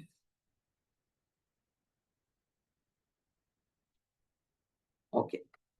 Now there's one more variation. Part D. Normal loss is 10%, inputs are 4,500. You can sell the scraps at 10 rupees per kilogram. Now, what it says is the normal loss is scrap. Normally, what we call it as scrap. This can be sold and you can recover some part of this money. Okay. This is scrapped and you can recover some part of that money. So what you do is you get this. In that case, you include the scrap sales value to this normal loss. Okay. You include the scrap sales value to this normal loss. So 500 units, which can be scrapped at 10 rupees. So this 500 is multiplied by 10 and that amount comes in here.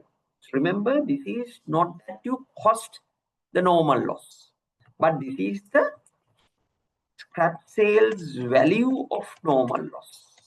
Remember that we don't cost the normal loss, but this is the scrap sales value of the normal loss that is taken here. That's the scrap sales value of the normal. So what happens now? In other words, you incurred 400,000 and there is a loss, but by selling the loss, you can recover 5,000. That your total cost, part of the total cost is recovered, scrap sales value of normal loss. Can you see that? Total cost was incurred 400,000, and by selling, there is a normal loss, alright, that's fine. But by selling the scraps, you can recover part of the total cost. So in other words, your total cost comes down because of the recovery of, because of the sales proceeds of the normal loss. So this 5,000, remember, this is the scrap sales value of the normal loss, and that is deducted from the total cost, because that reduces, so that brings down your total cost. Here, from this 400,000,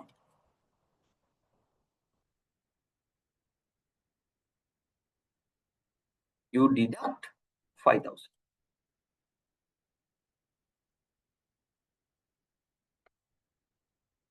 Early it was 88.89. And then CPU with normal loss and scrap sales value.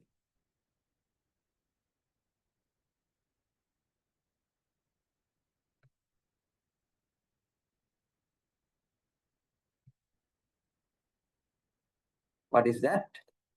Your cost is 395,000 divided by 4,500. You can see slightly your cost per unit comes down.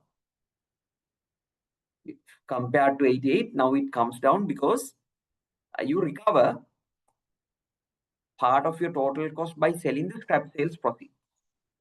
So that your valuation is 4,500 units valued at 87.77. You can see that the account balance.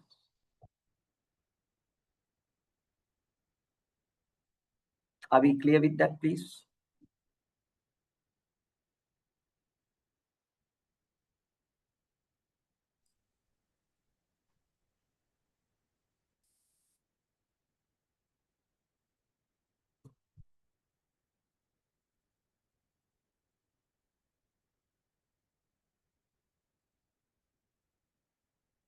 Remember, there's always a logic in what you do in costing. Okay? So you get the total cost minus sales value of the normal loss that is deducted. That's the amount that came in here. And then the expected output is input minus normal loss. Okay, so that's what we get. So you can see how the cost is changing, and there's a reason for that. Okay, so that's a simple calculation. Then let's move on to the next one. If you need a formal account, this is how it appears. I'll proceed this one. You can have a screenshot if you like it.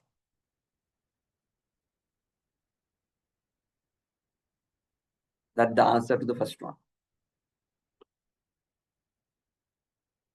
Anyway, the recording will be shared so that you can work out the calculations if you like it.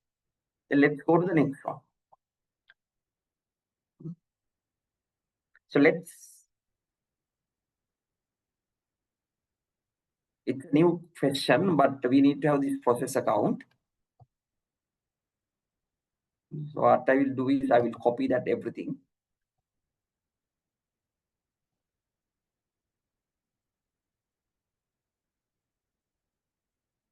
But these figures will change.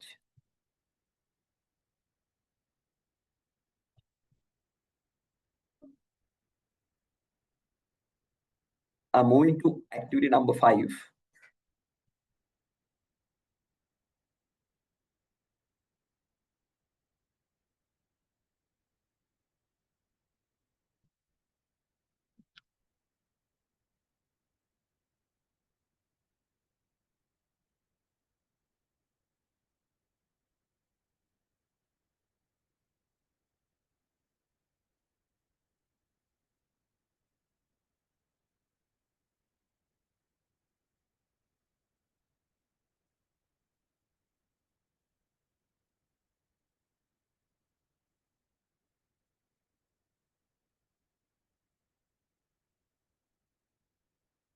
But as you can understand, the practical reality is different. So this is what we normally do, but how we actually do this is complex, highly complex compared to these simple things that we discuss here.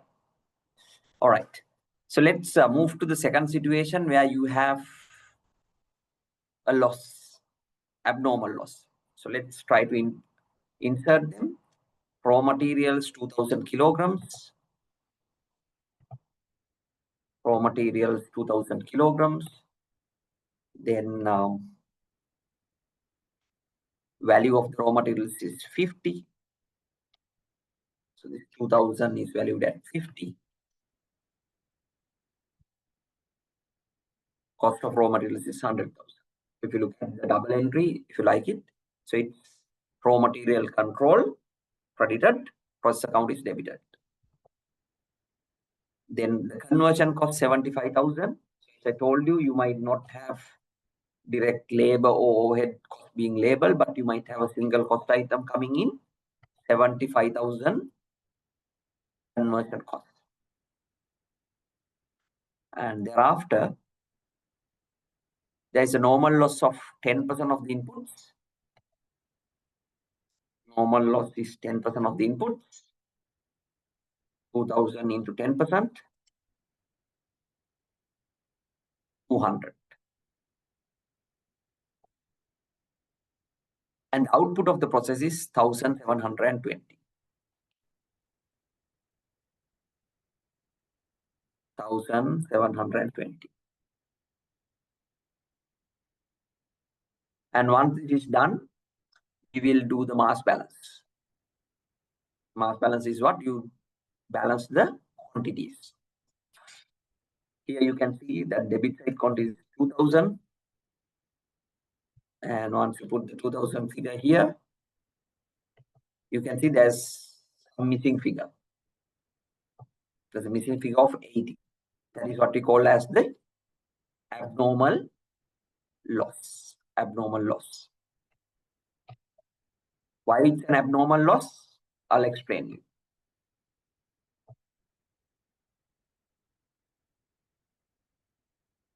First, do the mass balance and identify the abnormal loss.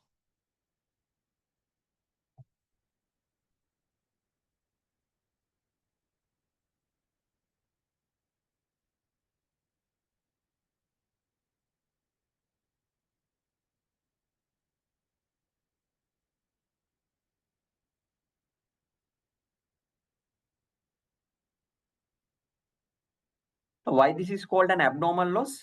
Look at how it has happened. You input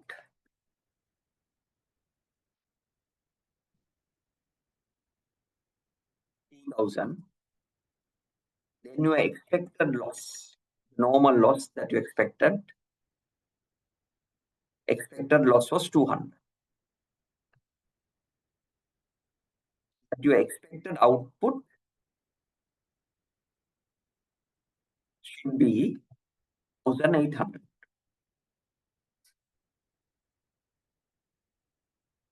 You input 2,000 and your expected loss is 200 and the expected output is 1,800. But what has happened to your actual output?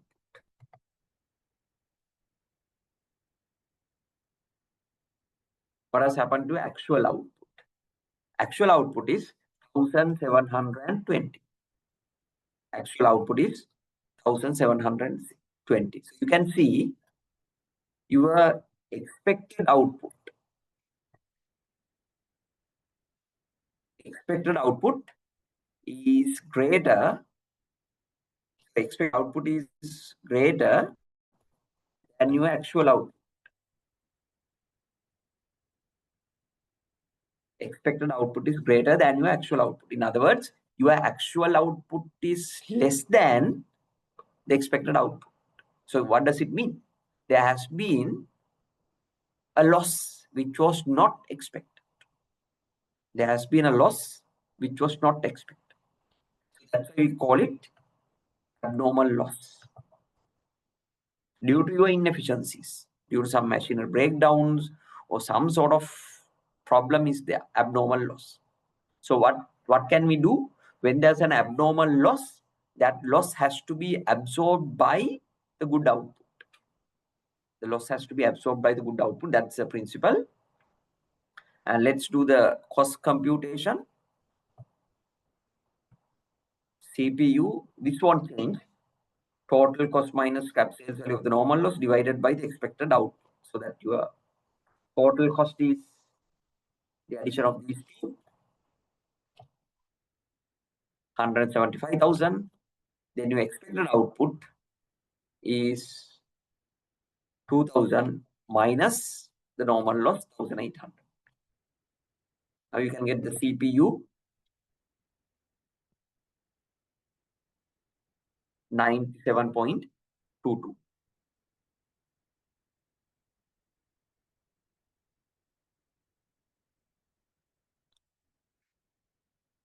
So with this, you can do the valuation. You can value the output. This into 97. Get this value. And then even abnormal loss is valued using the same.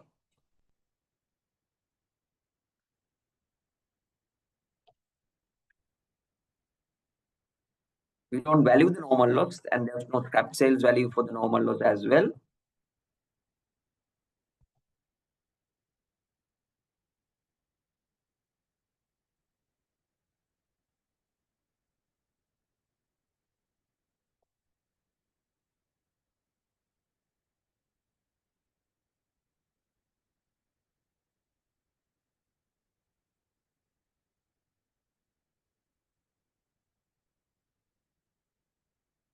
All right. All right, that's how it happens. If you look at, don't worry about the accuracy of the calculation, but what you need to understand is the process. We did the mass balance and we identified that, okay, there has been an abnormal loss, which was not expected. And we did the cost per unit calculation, total cost minus total cost divided by the expected output. So using that, we valued the output and the abnormal loss. So even abnormal loss is now valued.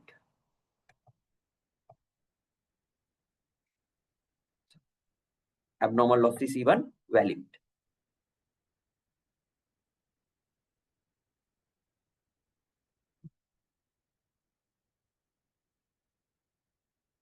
So what is the importance of valuing abnormal loss at the normal rate? So we assign the full cost for the abnormal loss. And if you look at, as I told you, your process account is part of your T account. You know, the double entry system. So that there is a corresponding entry for this. So this is credited and abnormal loss account is debited. If I prepare an abnormal loss account, this is debited to the abnormal loss account. So the process account is credited. Account is credited with 7,708, and then the abnormal loss account is debited with the same amount.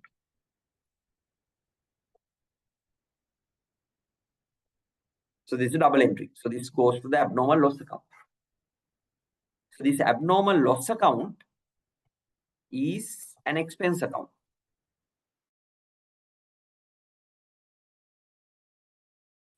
It's an expense account, and this will be highlighted to the management. This will go to the profit and loss, and this will be highlighted to the management. Because as I told you, if there's an abnormal loss, then there's something wrong with your operation. So you got to take actions. You got to take actions to correct it. Remember, this abnormal loss should not recur. It should not repeat in the organization. But normal loss is something that you can't avoid. That's all right. But abnormal loss shouldn't recur in the organization, and you have to take action. So that's why you show the management, look, this is the cost of that, whatever that abnormality, and we need to get the corrective actions.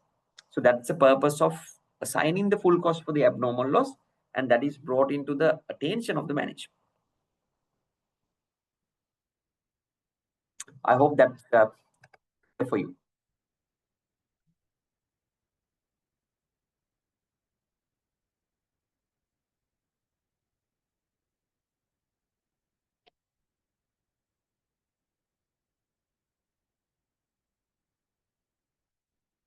All right. Then we have a few more easy slides. Need a proper answer? Yeah, please feel free to get a screenshot of this.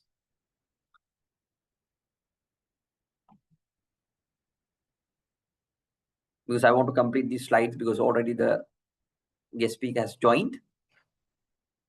So I want to complete these slides quickly. So if you need the full answer, yeah, this is it.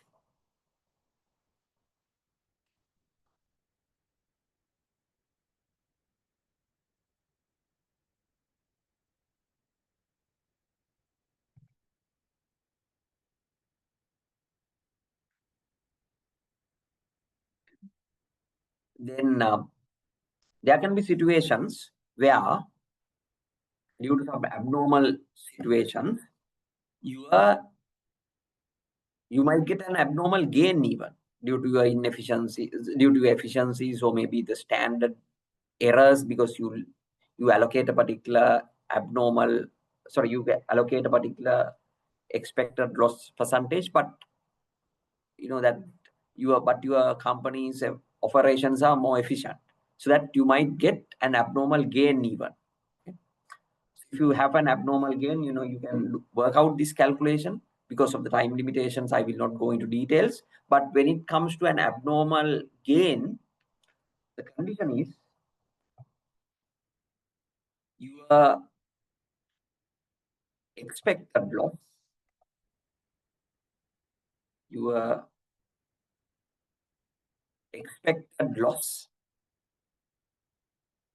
is less than your actual loss. Sorry, it's the other way. Sorry, let me get this one. Yeah, you have an expected loss, but which is less than the actual loss.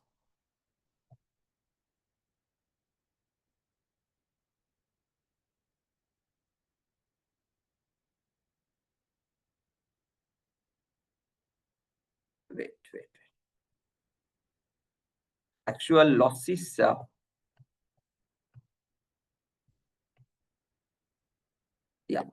actual loss is less than the expected loss. If you look at this one very simply, input materials 1,500, you expect to lose 10%. That means you expect to lose 150, right? You expect to lose 150. That's your expectation, the industry average. But your actual output has been 1,420. That means your actual loss is 1,500 minus 1,420. So the actual loss has been only 70. It's an abnormal situation. So there has been an actual loss is less than the expected loss. So that in that case, we call it an abnormal gain. So that's a kind of a profit for the organization. But remember, these things do not happen quite frequently. We can ask from the guest speaker how it happens in their industries. So in that case, your accounting treatment will be the same. And if you need any answer, yeah, this is the answer for the question. Because of the time consideration, I will not go into details, but you can see earlier we had abnormal gain on the credit side, abnormal loss on the credit side, and you have the abnormal gain on the debit side. So that's how it happens. So we prepare an abnormal gain account, and that is transferred to the profit and loss account. But these kind of situations are quite hard. But if you really want the double entry system, that's how it happens. You can get a screenshot of this, please.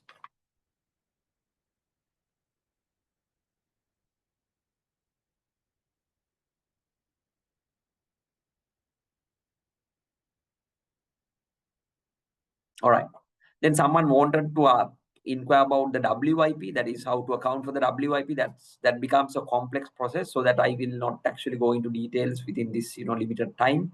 We just had about 1 hour to discuss process costing, which is not sufficient. In the universities, we discuss this at least few sessions with all that abnormal loss. But here, since our purpose is to provide you with some basic understanding of how process costing happens, we don't go into the details of that.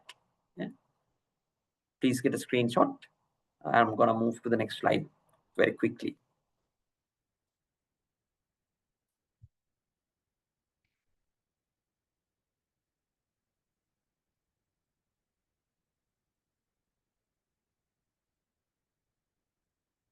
Then someone wants to Manjula wants to ask whether abnormal gain reduces the actual cost. No, abnormal gain doesn't reduce the actual cost, because the cost computation, normally you will operate a standard costing system, so that in that case your standard cost calculation will not change, although you have an abnormal loss or abnormal gain. It won't change your costing system, because normally you keep these records on a standard costing system. Okay. Then what is important here is that you can even apply process costing in service industries as well. For instance, in a hospital, when you get the blood samples, in the same procedure that's been applied. In a bank, it's the same procedure. So that in service costing, in service organizations even, these process costing applications are there. And the very last slide I want to discuss was this operations costing, which is we call the hybrid costing, where these costing systems are combined. In the actual situation, these costing systems combine. For instance, if we look at that cake manufacturing example, you will do the cake baking, the mixing, baking, and all that. And finally, the decoration will be done based on your requirement. If you need a birthday cake, the process is the same, but the decoration part, the finishing part, will be based on your requirement. So that you can see initially it comes from a process costing environment, and thereafter there will be job costing. So we call them operations costing or hybrid costing. Or even if you look at SLT, you want to get a fiber connection. So these lines are laid, the connection is provided. That's initially the process costing aspect. But thereafter, there will be some sort of customization, because they want to wire the lines, then install it somewhere so that the distance would change from house to house. Then there will be kind of job environment customization. So even in service industries like SLT fiber connections, you can see operations costing applications, right? So this is what we call hybrid costing or operations costing, where you combine process costing and operations costing. Okay. So with that, I think we need to come to the end of our session, because our guest speaker is already waiting. So without taking much time, let me quickly introduce our guest speaker today, who will explain you the basics of how process costing is practically applied. So it's Samira Senaratna. Mr. Samira Senaratna, are you there? Samira? Good morning, Dr. Vardhana. Hi, good morning. I'm audible. Yeah. Yes, of course. Let me quickly introduce Mr. Samira. Samira is the General Manager Finance of Food Cluster of Ceylon Biscuits Limited. So it's a classic example of process costing. So he is actually overseeing Convenience Foods PLC and then Plenty Foods Private Limited as the finance manager, as the General Manager Finance. Now, before joining CBL, he worked in different industries such as audit, then again manufacturing industries such as paint. So he has years of experience in different industries, commercial as well as audit, about costing and the applications of accounting principles. So he has an MBA from University of Sri Jawardhanapura from PIM, and he's a member of, I think, triple bodies Chartered Accounting, then ACCA, and then again ACMA. He has a degree in applied accounting. So without taking much time, let me invite Mr. Samira to take you through his practical insights of applying process costing. Samira, over to you. Yeah. Thank you, Dr. Guruvardhan. It's having me in here, and it's a clear pleasure to join here. So good morning, everyone.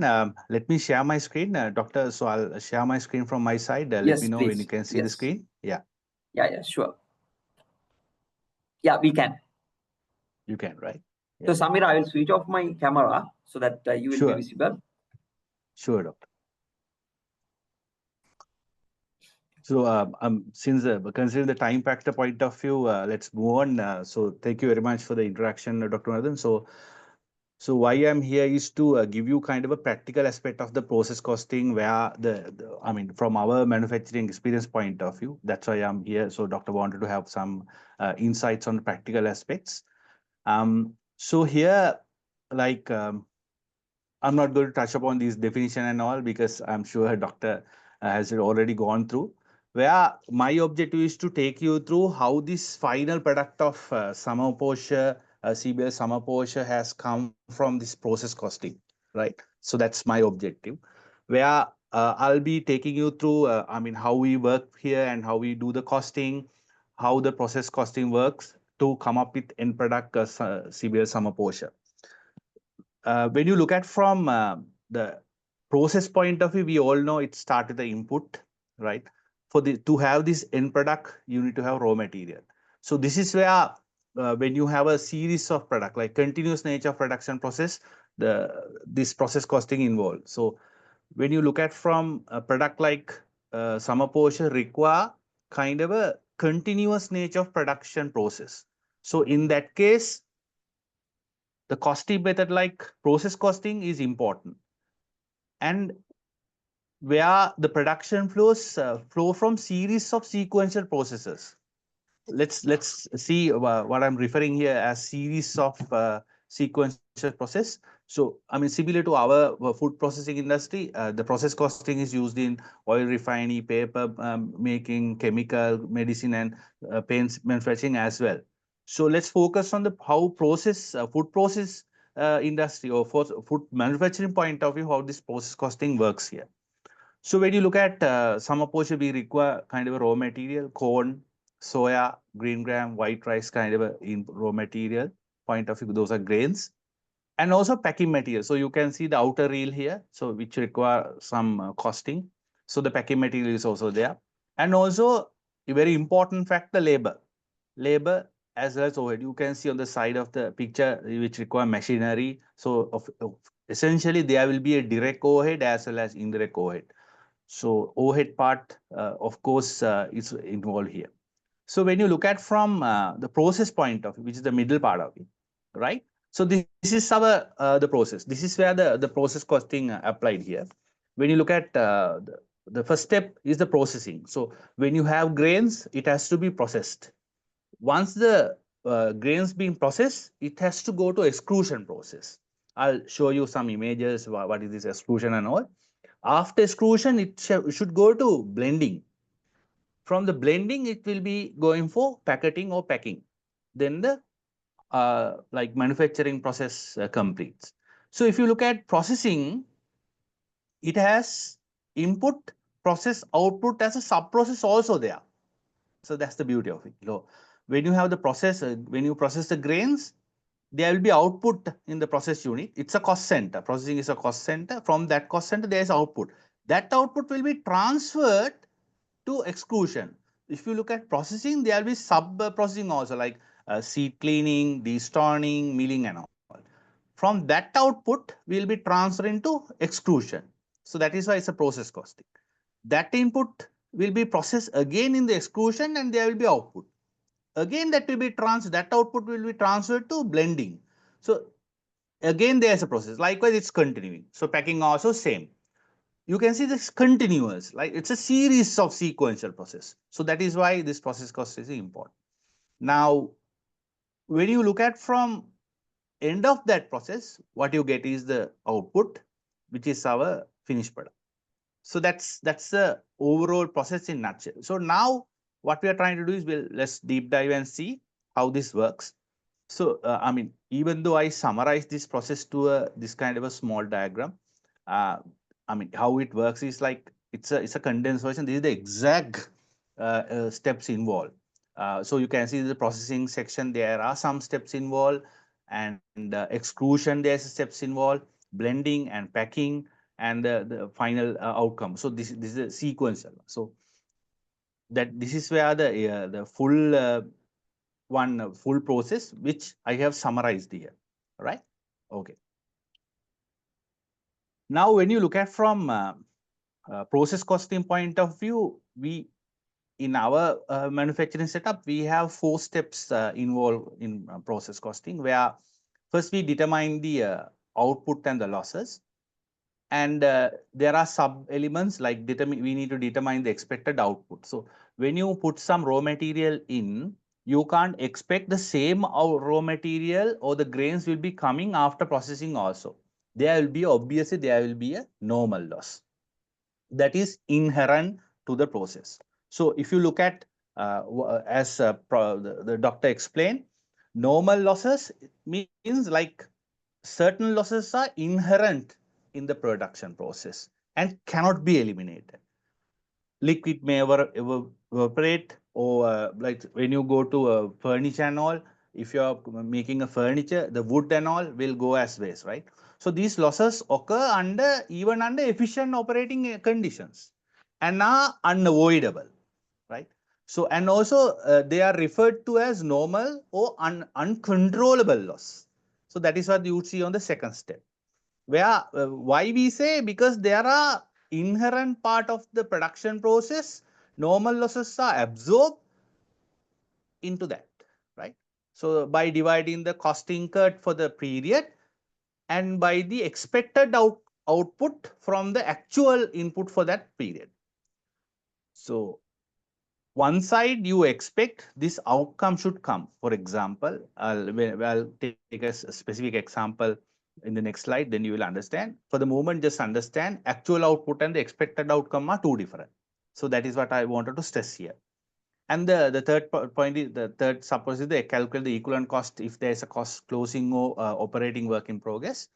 And second step involved is the calculate cost per unit of output, losses and WAP. I think doctor also explained the same thing.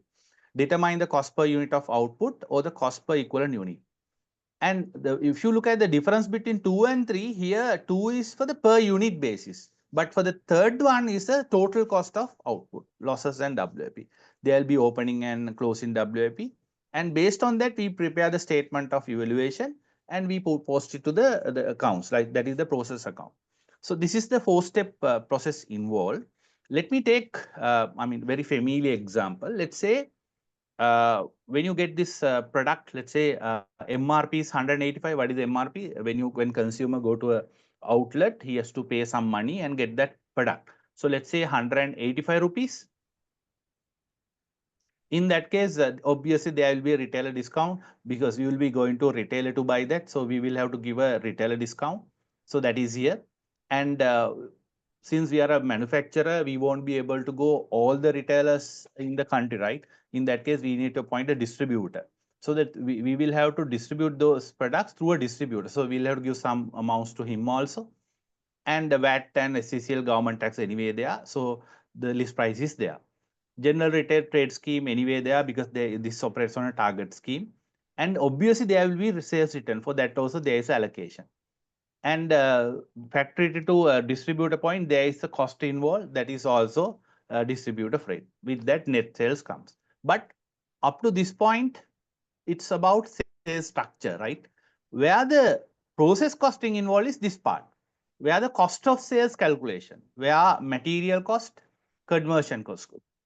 Conversion cost, of course, doctor explained, like it includes labor, energy, direct overhead, indirect overhead, etc. This is where the product costing involved here. And other cost involved, like any abnormal loss and all, it will be charged to P&L because normal loss is absorbed there. And the cost of sale, then the gross profit. from the, if any other income, also scrap income and all kind of put it there. Then operating expenditure, and you will get the operating profit. So our focus is this, where the production cost, right? So I'll show you how that works in a manufacturing environment in a process setup point of view.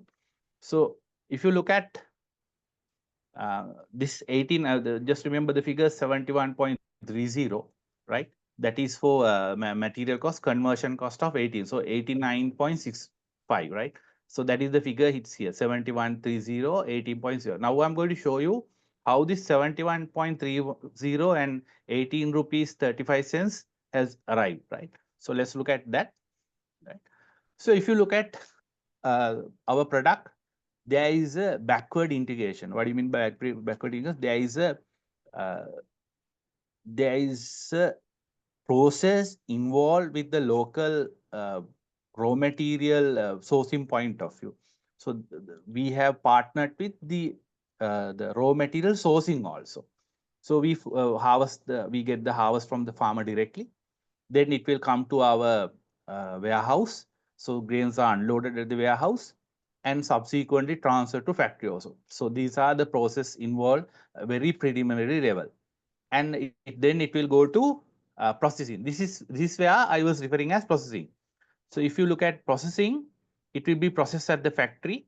What are the activities include? So it includes seed cleaning, destoning, milling. In this area only the normal less comes.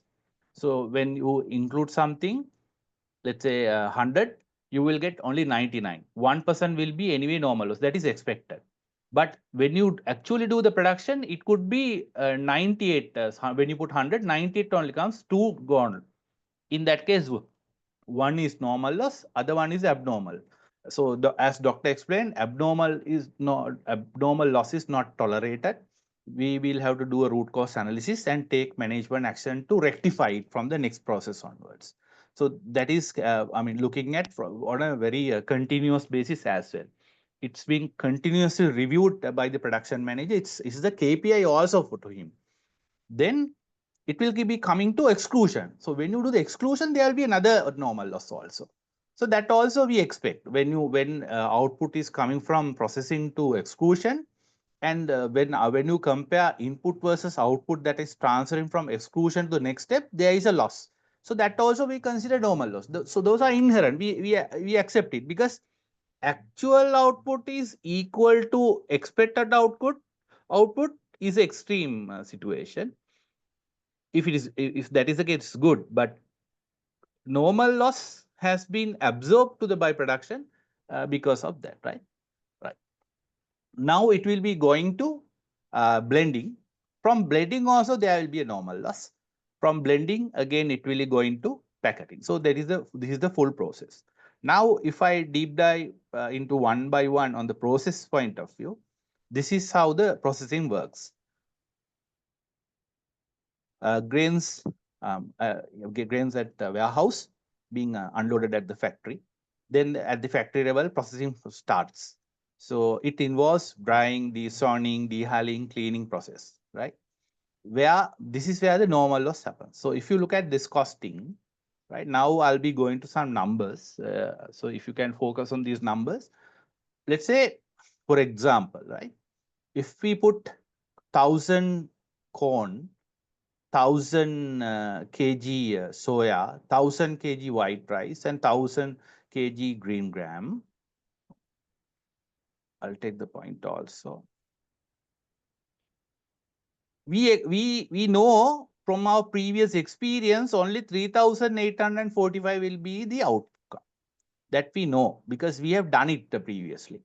So once we do trial and all, we understand that when you put 4,000 kg, you will get only 3,845. So that we know. That's in that case, we say it's a normal loss.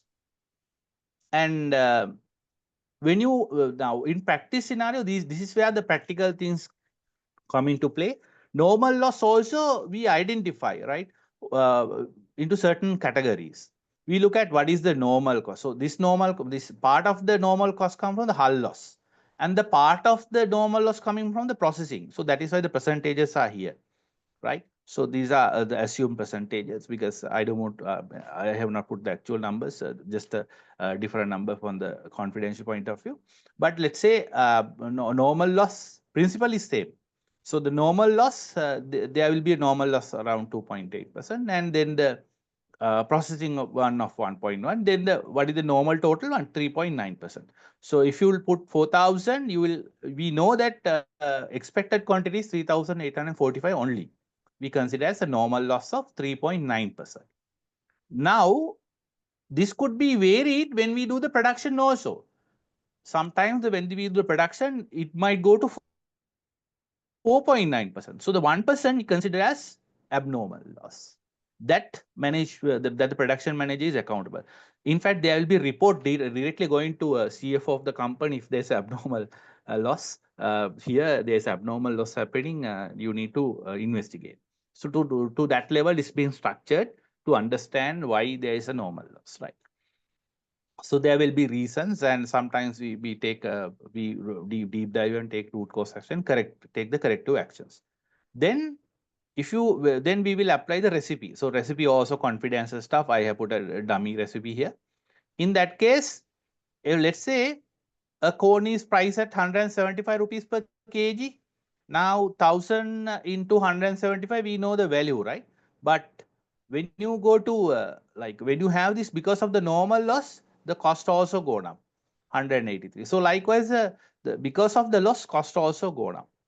And now, when you look at this processing point of view, still we are in the first stage one, processing output point of view. Now we determine what is the cost as 380 rupees per kg. Because now from the batch, we know how much is the total loss, and that loss we apply to a 1 kg level. When you apply to 1 kg level, we know for sure that only 318 rupees since 98 will cost us to have this 4 grains processed 1 kg cost, with all 4 grains process cost of 380 rupees 98. Then in this process point of view, there is a conversion cost. So that I have not included the breakdown here, the 18 breakdown. That's similar to this part also. And I think doctor already explained how that labor, energy, and all computed. So that is when you compute this 380, this is only from grains, and this 18, the process cost comes as 330. That is per kg. Just forget about this 200 kg one. I'll come for that later. Now this 336 move to next one. Now what is the next one? Extrusion. So let's look at the extrusion also, right? Now we looked at the processing, and let's go to extrusion. Extrusion is this. So if you look at the extrusion process, grains are transferred from processing to extrusion. So extrusion happens like this, right? So these are the extruders. This is the extruder machines. And from that, now we are here. When you go to extruder also, there is a loss happening in the same way, but it's from a different activity. So extrusion, when you put, I'll take the point again here. When you put the processed grains here, there will be a output. That output carries around 8% normal loss. Because of that, the cost is going up. Now, this is transferred from here. The cost is going up, right? Then, when you factor 8%, further cost will further go up. And when you look at extrusion also, you can see there is a labor part, right? So there is a labor, factory overhead, energy involved in the extrusion also, because extrusion also cost center. People who are working in the processing section, cost is here. But if you go to people who are working in, or the employees who are working in like extrusion, cost is here. So likewise, now you can see these are separate cost centers, right? Each cost center is having their own people and their own machinery and overhead. Now it's easy for the management to understand where is the loss happening on an abnormal way. if something happening, if something wrong in the product cost, say, let's say now this cost has, when you get the actual cost, this 71 gone to 90, right? Now we know where it went wrong, whether it's gone wrong in processing, or it gone wrong in extrusion, it gone wrong in blending or packaging. That is the visibility of process costing. So that is the bigger advantage of having process costing. It's easy for us to take corrective actions. We go to the root cause and we do, and we meet the respective process set, and we investigate and do the root cause analysis. So in this way, it's easy for us to increase the efficiency also. That is the beauty. That is why we are using processing cost. And now, by this stage, exclusion cost we know, and we can compare it with the actual and see what is the cost difference also. So that is the advantage. And how this works in manufacturing environment is that we have created BOM. We call it bill of material for each of these cost center. Like there is a BOM for processing, there is a BOM for extrusion, there is a BOM for blending, there is a BOM for packing. Where we configure all these percentages there, then system calculates it. We don't calculate manually. And system throughout a report also, what is the actual output versus the input given. And it compares with normal loss also and give a report, variance report. So it's easy for us to take actions. If you look at labor, energy and all also configured in the system, we call it routings. So in the routings, it's being configured. Labor hourly rate is how much, how many labor are required, 12-hour shift or 8-hour shift, how much of a labor. And that also done in a trial before, and we know if we put 8 hours of manpower, how much of output we can generate. Individual process wise also we know, right? That also we did a trial, and based on experience we know, and that is being infeeded in the system also. Now system also capable enough to understand, and if any variance, that will give us a variance report. This is how we do the control, cost control here, right? Right. So far we have discussed the exclusion process also. Let's move on. So we looked at up to exclusion. Now let's look at packing. Now that the excluded one coming to packing section, you can see it going on the conveyor belt, and it's going to the reel, and it's getting packeted. Now, if you look at the blending also here, the first image is blending. So there is a cost involved. So the blending also, there is a 1% normal loss. And the packing also, there is a 1% loss. So we also look at whether we can reduce this normal loss, but this has been arrived after doing many trials and all. We know it is inherent to the process, cannot be avoided. We could say it's uncontrollable cost. But anything above, we are not accepting. Anything above, we look at and see why it is happening. Now packaging also, when the grains and the process cereal, when it is been feed it into packets, and there will be a dust and going on other side, because when there is a filler, there could be some overfill, so that may go as waste. In that case, 1% normal loss is expected there also, right? So now when you look at what we included, like a grain cost of 318 with a, I'll take the point again.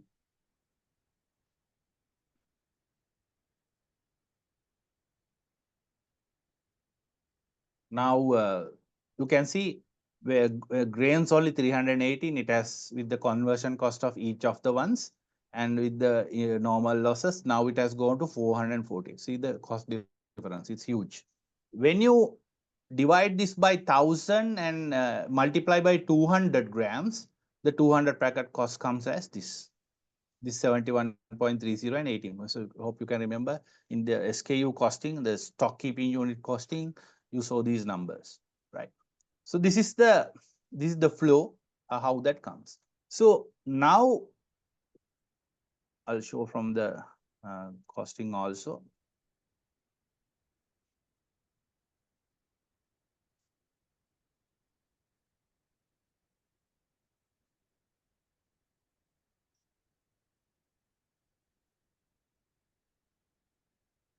This is the costing, if you can remember.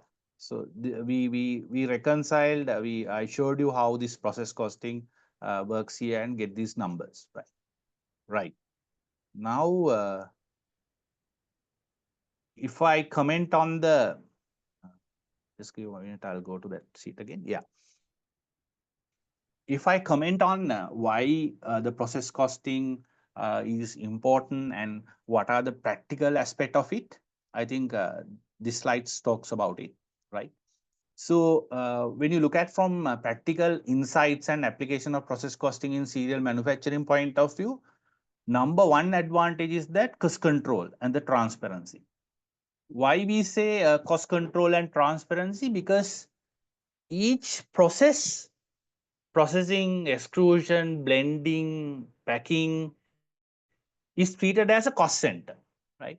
And direct materials like grains, ingredients, labor, and the machine operators, overheads, utilities, maintenance are like assigned to each process. So that is the beauty of it. Then we know if you want to automate one line, what are the costs involved, what are the cost saving. And this helps management to monitor cost, build up stage by stage, and identify inefficiencies and any excessive use and processing and all, we can take actions. That is the bigger one.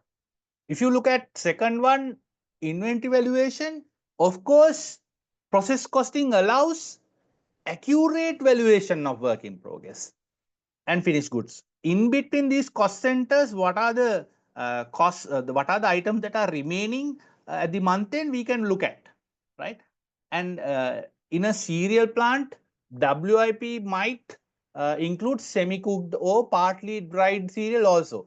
So we have given instruction to production managers not to have those WIP stocks at the month end, finished off as much as possible to avoid these complexities. As doctor also said, if it is remaining, a bit of a work to be done to value that one. So that is why we have given instruction not to have, we ask them to have a proper production plan and do the production, avoid having a work in progress at the month.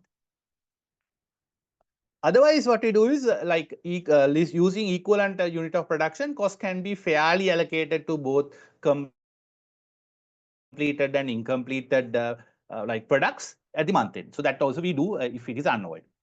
Then the third one is the batch cost analysis. So although process costing averages the cost, you see that it's averaging, it can be still highlight the cost differences across production period. So that is the beauty of it. Now take the example. If the grain prices rise in a particular month, it will be reflected in that period's cost per unit. So that is the beauty of it. And this helps pricing, budgeting, and the profitability analysis also. So that is the bigger. And the fourth practical aspect is the yield and waste monitoring. Now, in cereal production, some material losses like drying is expected, right? We know. But process costing helps calculate normal versus abnormal losses if there's a variance. So abnormal loss is highlighted separately and investigated by the management to take corrective action timely. That also a bigger advantage. And fifth one is the system integration. So most cereal manufacturers use ERP systems to record and track cost, and process costing allows well with BOMs. So as I explained you, BOM means a bill of materials, routings, that is to capture labor, energy and all. And ERP modules allowing for automated cost of flow of departments and accurate real-time reporting. That is the system indication means here. And the sixth one is cost per SKU. So I showed you cost per SKU, right? That is possible because of this product process costing. Otherwise, we don't know what is the cost of a 200-gram pack. So if multiple cereal types are processed using the same base ingredients, that I showed you, corn, rice, soya and all. So process costing helps to determine base cost per kilogram. From this, additional ingredients or packaging cost can be added if you want to do another new product. That's easy because we know the base cost. Seventh month is the decision making support. That is the biggest advantage that we are having. So process costing provides management with data to support decision making on pricing, plant efficiency, investing whether new machinery to or like automate one line. Then we know what kind of saving that is coming. So in overall, in serial manufacturing, process costing is not just an accounting tool, right? It's a practical framework for managing cost. It can help to improving efficiency and supporting business decisions. And when we do the correct decision making timely, corrective actions timely, it provides clear stage-wise view of production cost, enabling proactive management actions. That is the beauty of it. It is very much important when we operate like a very competitive food industry environment. So that is very much important in order to be competitive. So in that case, we day-to-day basis, we keep on eye on our production cost, how best we can reduce the cost to any cost saving, how can we pass down as a MRP reduction to consumer, because this product is a kind of a very nutritious product. Our effort is to put affordable product to the consumer. Therefore, process costing is using in that angle to reduce the cost also. Yeah, so that's about from my side. Unless if you have any questions, clarifications, I suppose I'm not overrun on the time point of view. All right, Mr. Samira, thank you very much for that insightful practical experiences. I'm sure that the participants will have some questions. So please feel free to ask your questions. Now, until they raise the questions, let me ask you one or two questions, Samira. One is, how long is what is the duration of your process when you start from grain to summer posture, finally when the packets come in? What is the duration of this entire process in terms of, is it hours or days, or how does it go? Yeah, so when you look at from the total process point of view, we have 7 extruders. So hourly basis, we generate around 10,000 odd like packets, and it might vary certain bottlenecks on the certain process. Like even though we have 7 extruded, if any labor issue on the packing line, extruded line products will get stopped at the packing line because of the labor shortage. So in average point of view, we take 10,000 we can be generate, but that is the maximum capacity. But when you look at the actual point of it's could be less than that. The capacity could be 80% of it as well. Samira, I have a small question. Yeah. First of all, thank you very much for that very detailed explanation. How often do you update your costs? Right. Yeah, that's the first question. Second thing is, how do you arrive at your abnormal loss? Right. So, like when you look at from the cost point of view, we have past data. We've been operating for a many number of years, and we look at the annual budgeting cycle, and based on the annual budgeting cycle, we decide any change required on the normal losses. However, that normal loss is not generally change. Why? We look at the past data and almost it's consistent with the normal loss unless we do a significant machinery upgrade where we go for a latest technology. But if it is the same machinery, we don't do any changes. It's an annual cycle where we look at the we require the change required for the normal loss or not. How abnormal losses works that we have expected outcome of 100, whereas actual output is 99. Whereas input 1 is 101. When you input 101, we know our expected outcome is only 100. If the actual output is 99, then there is an abnormal loss. So if I show it from here,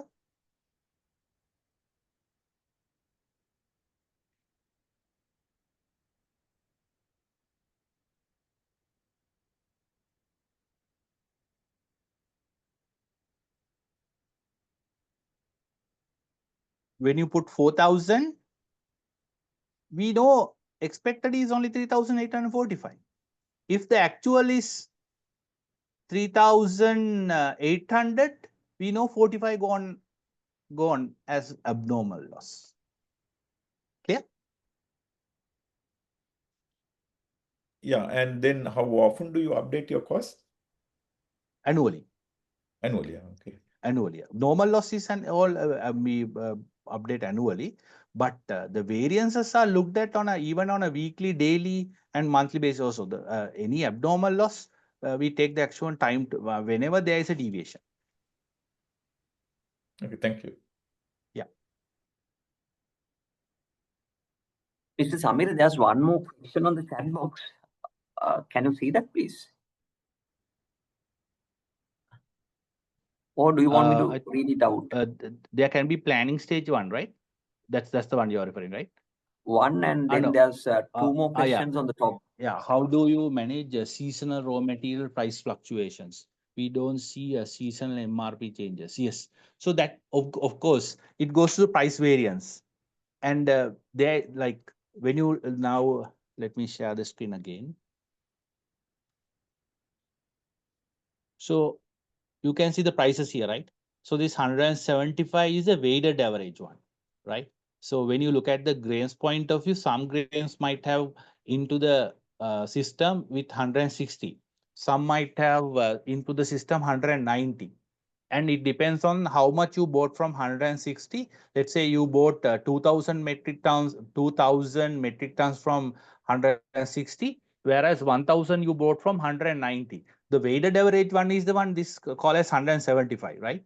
So when you have multiple price points and when you average, it's 175.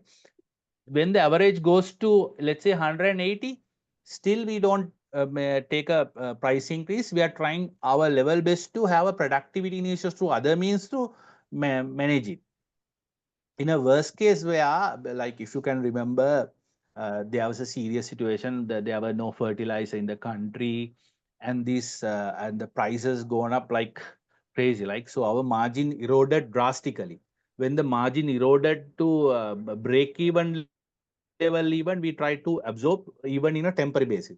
But if it is going beyond that, and if it is going above the budgeted rate, then there is a requirement for a price fluctuation. Until such time, what we do is we manage internally through efficiency management. Like we do the like certain process point of view. We get the sourcing benefits, price negotiations. Likewise, we try to manage. If a certain point exceed beyond the budget level, then there is a management decision to take MRP. Until such time, we try our level best to manage it. So obviously, there will be a price variance in that case. That is why you don't see a MRP season. But if you analyze our product for last 10 years, there is a MRP increases time to time. Right. There can be planning. One more question. Yes. Yeah. Yeah. There can be planning stage errors when preparing the standards. How those are incorporated into process costing, and then halfway through products, cost must be amended. No. How it works is that we have the past data.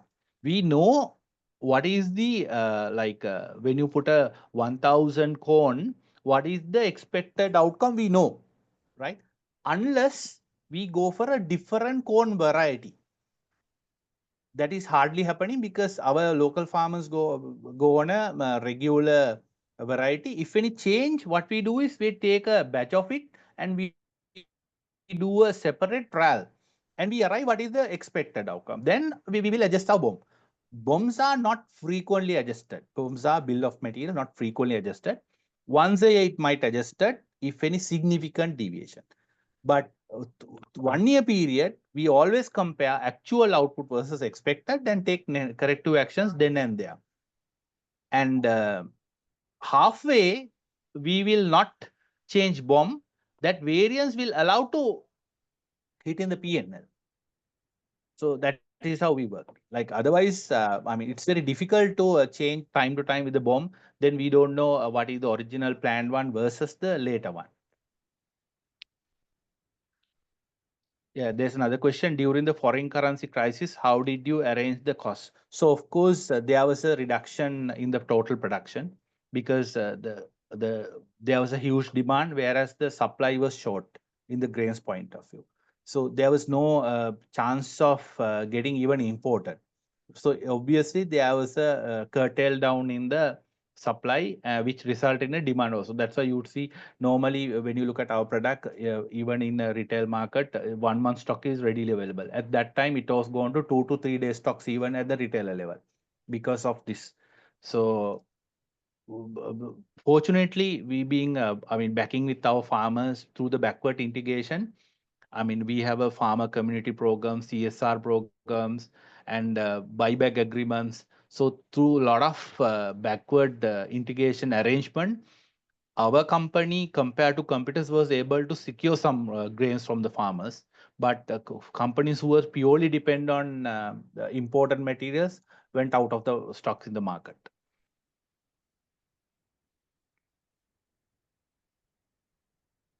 All right, Mr. Samir, just one more question for my understanding. I'm sure that it will benefit the others as well. So how is this process costing integrated with your ERP system? Right. So if you look at what we do is we have a record of corn. If you put 1,000, how much expected? Soya, how much? Likewise, expected outcomes. So we calculate the percentages, and those percentages we go and include in the ERP in the BOM. So we have a system integration called BOM, where we put under processing BOM, corn expected normal loss is this much, and soya this much. Likewise, it's being configured percentage wise. When the production manager feed, like today I have feed 1,000 kg of corn to the system records that, right, 1,000 I got it, and another 1,000 from soya got it. Likewise, he records. Then at the end, there is another machine operator where the expected outcome, actual outcome, and he also feed in the system. Okay, corn from the 1,000 line, we got only 990 as the record. So each and every process, there is an operator who feed that data into the system. Then that variance report is generated based on that data feed. So there is an input control review also happening because there is a supervisor also on the production side. So this is how the system captures data. Then based on the captured data, there is a standard report created, and that standard reported is reviewed by the production manager daily basis, and it is being submitted to the head of operations also on a weekly basis on the full accumulated figures. Whereas any significant abnormal loss, it's been the moment it got triggered, it will be automatically configured to head of finance. All right. Any other question before we wind up? Yes, just one more. Are you planning to use AI for cost and pricing? Of course, we will have to evolve with this one because AI is changing the landscape where we are operating. And machinery point of view, of course, first we will have to go for a kind of a machine upgrade. And based on that, there will be some new data which we will have to feed to AI to get the prediction. So we are in the process of evaluating such like efficiency improvement also, because otherwise we will be uncompetitive in the market. Because to have AI, we need to have proper data, which we are in the process of upgrading to proper data collection mechanisms through automated machineries to go that. So it's evolving, I would say. All right. So, Mr. Samir, thank you very much for your insightful discussion on this, because I really like your presentation, because I can see that you have put a lot of hard work in preparing the slides and making it in alignment with what we discussed. So thank you so much for your valuable insights, and also I appreciate how you handle the questions, so the answers were direct and very specific. So thank you very much. So hope to have You're your welcome, presence Doctor. in the future as well. Thank you very much. Yeah. Thank you, Dr. It's great pleasure to join here and interact with the audience like this. Much appreciated. Thank you very much. All right See then. you. Thank you. Bye. See you. Bye. With that, we will close the meeting.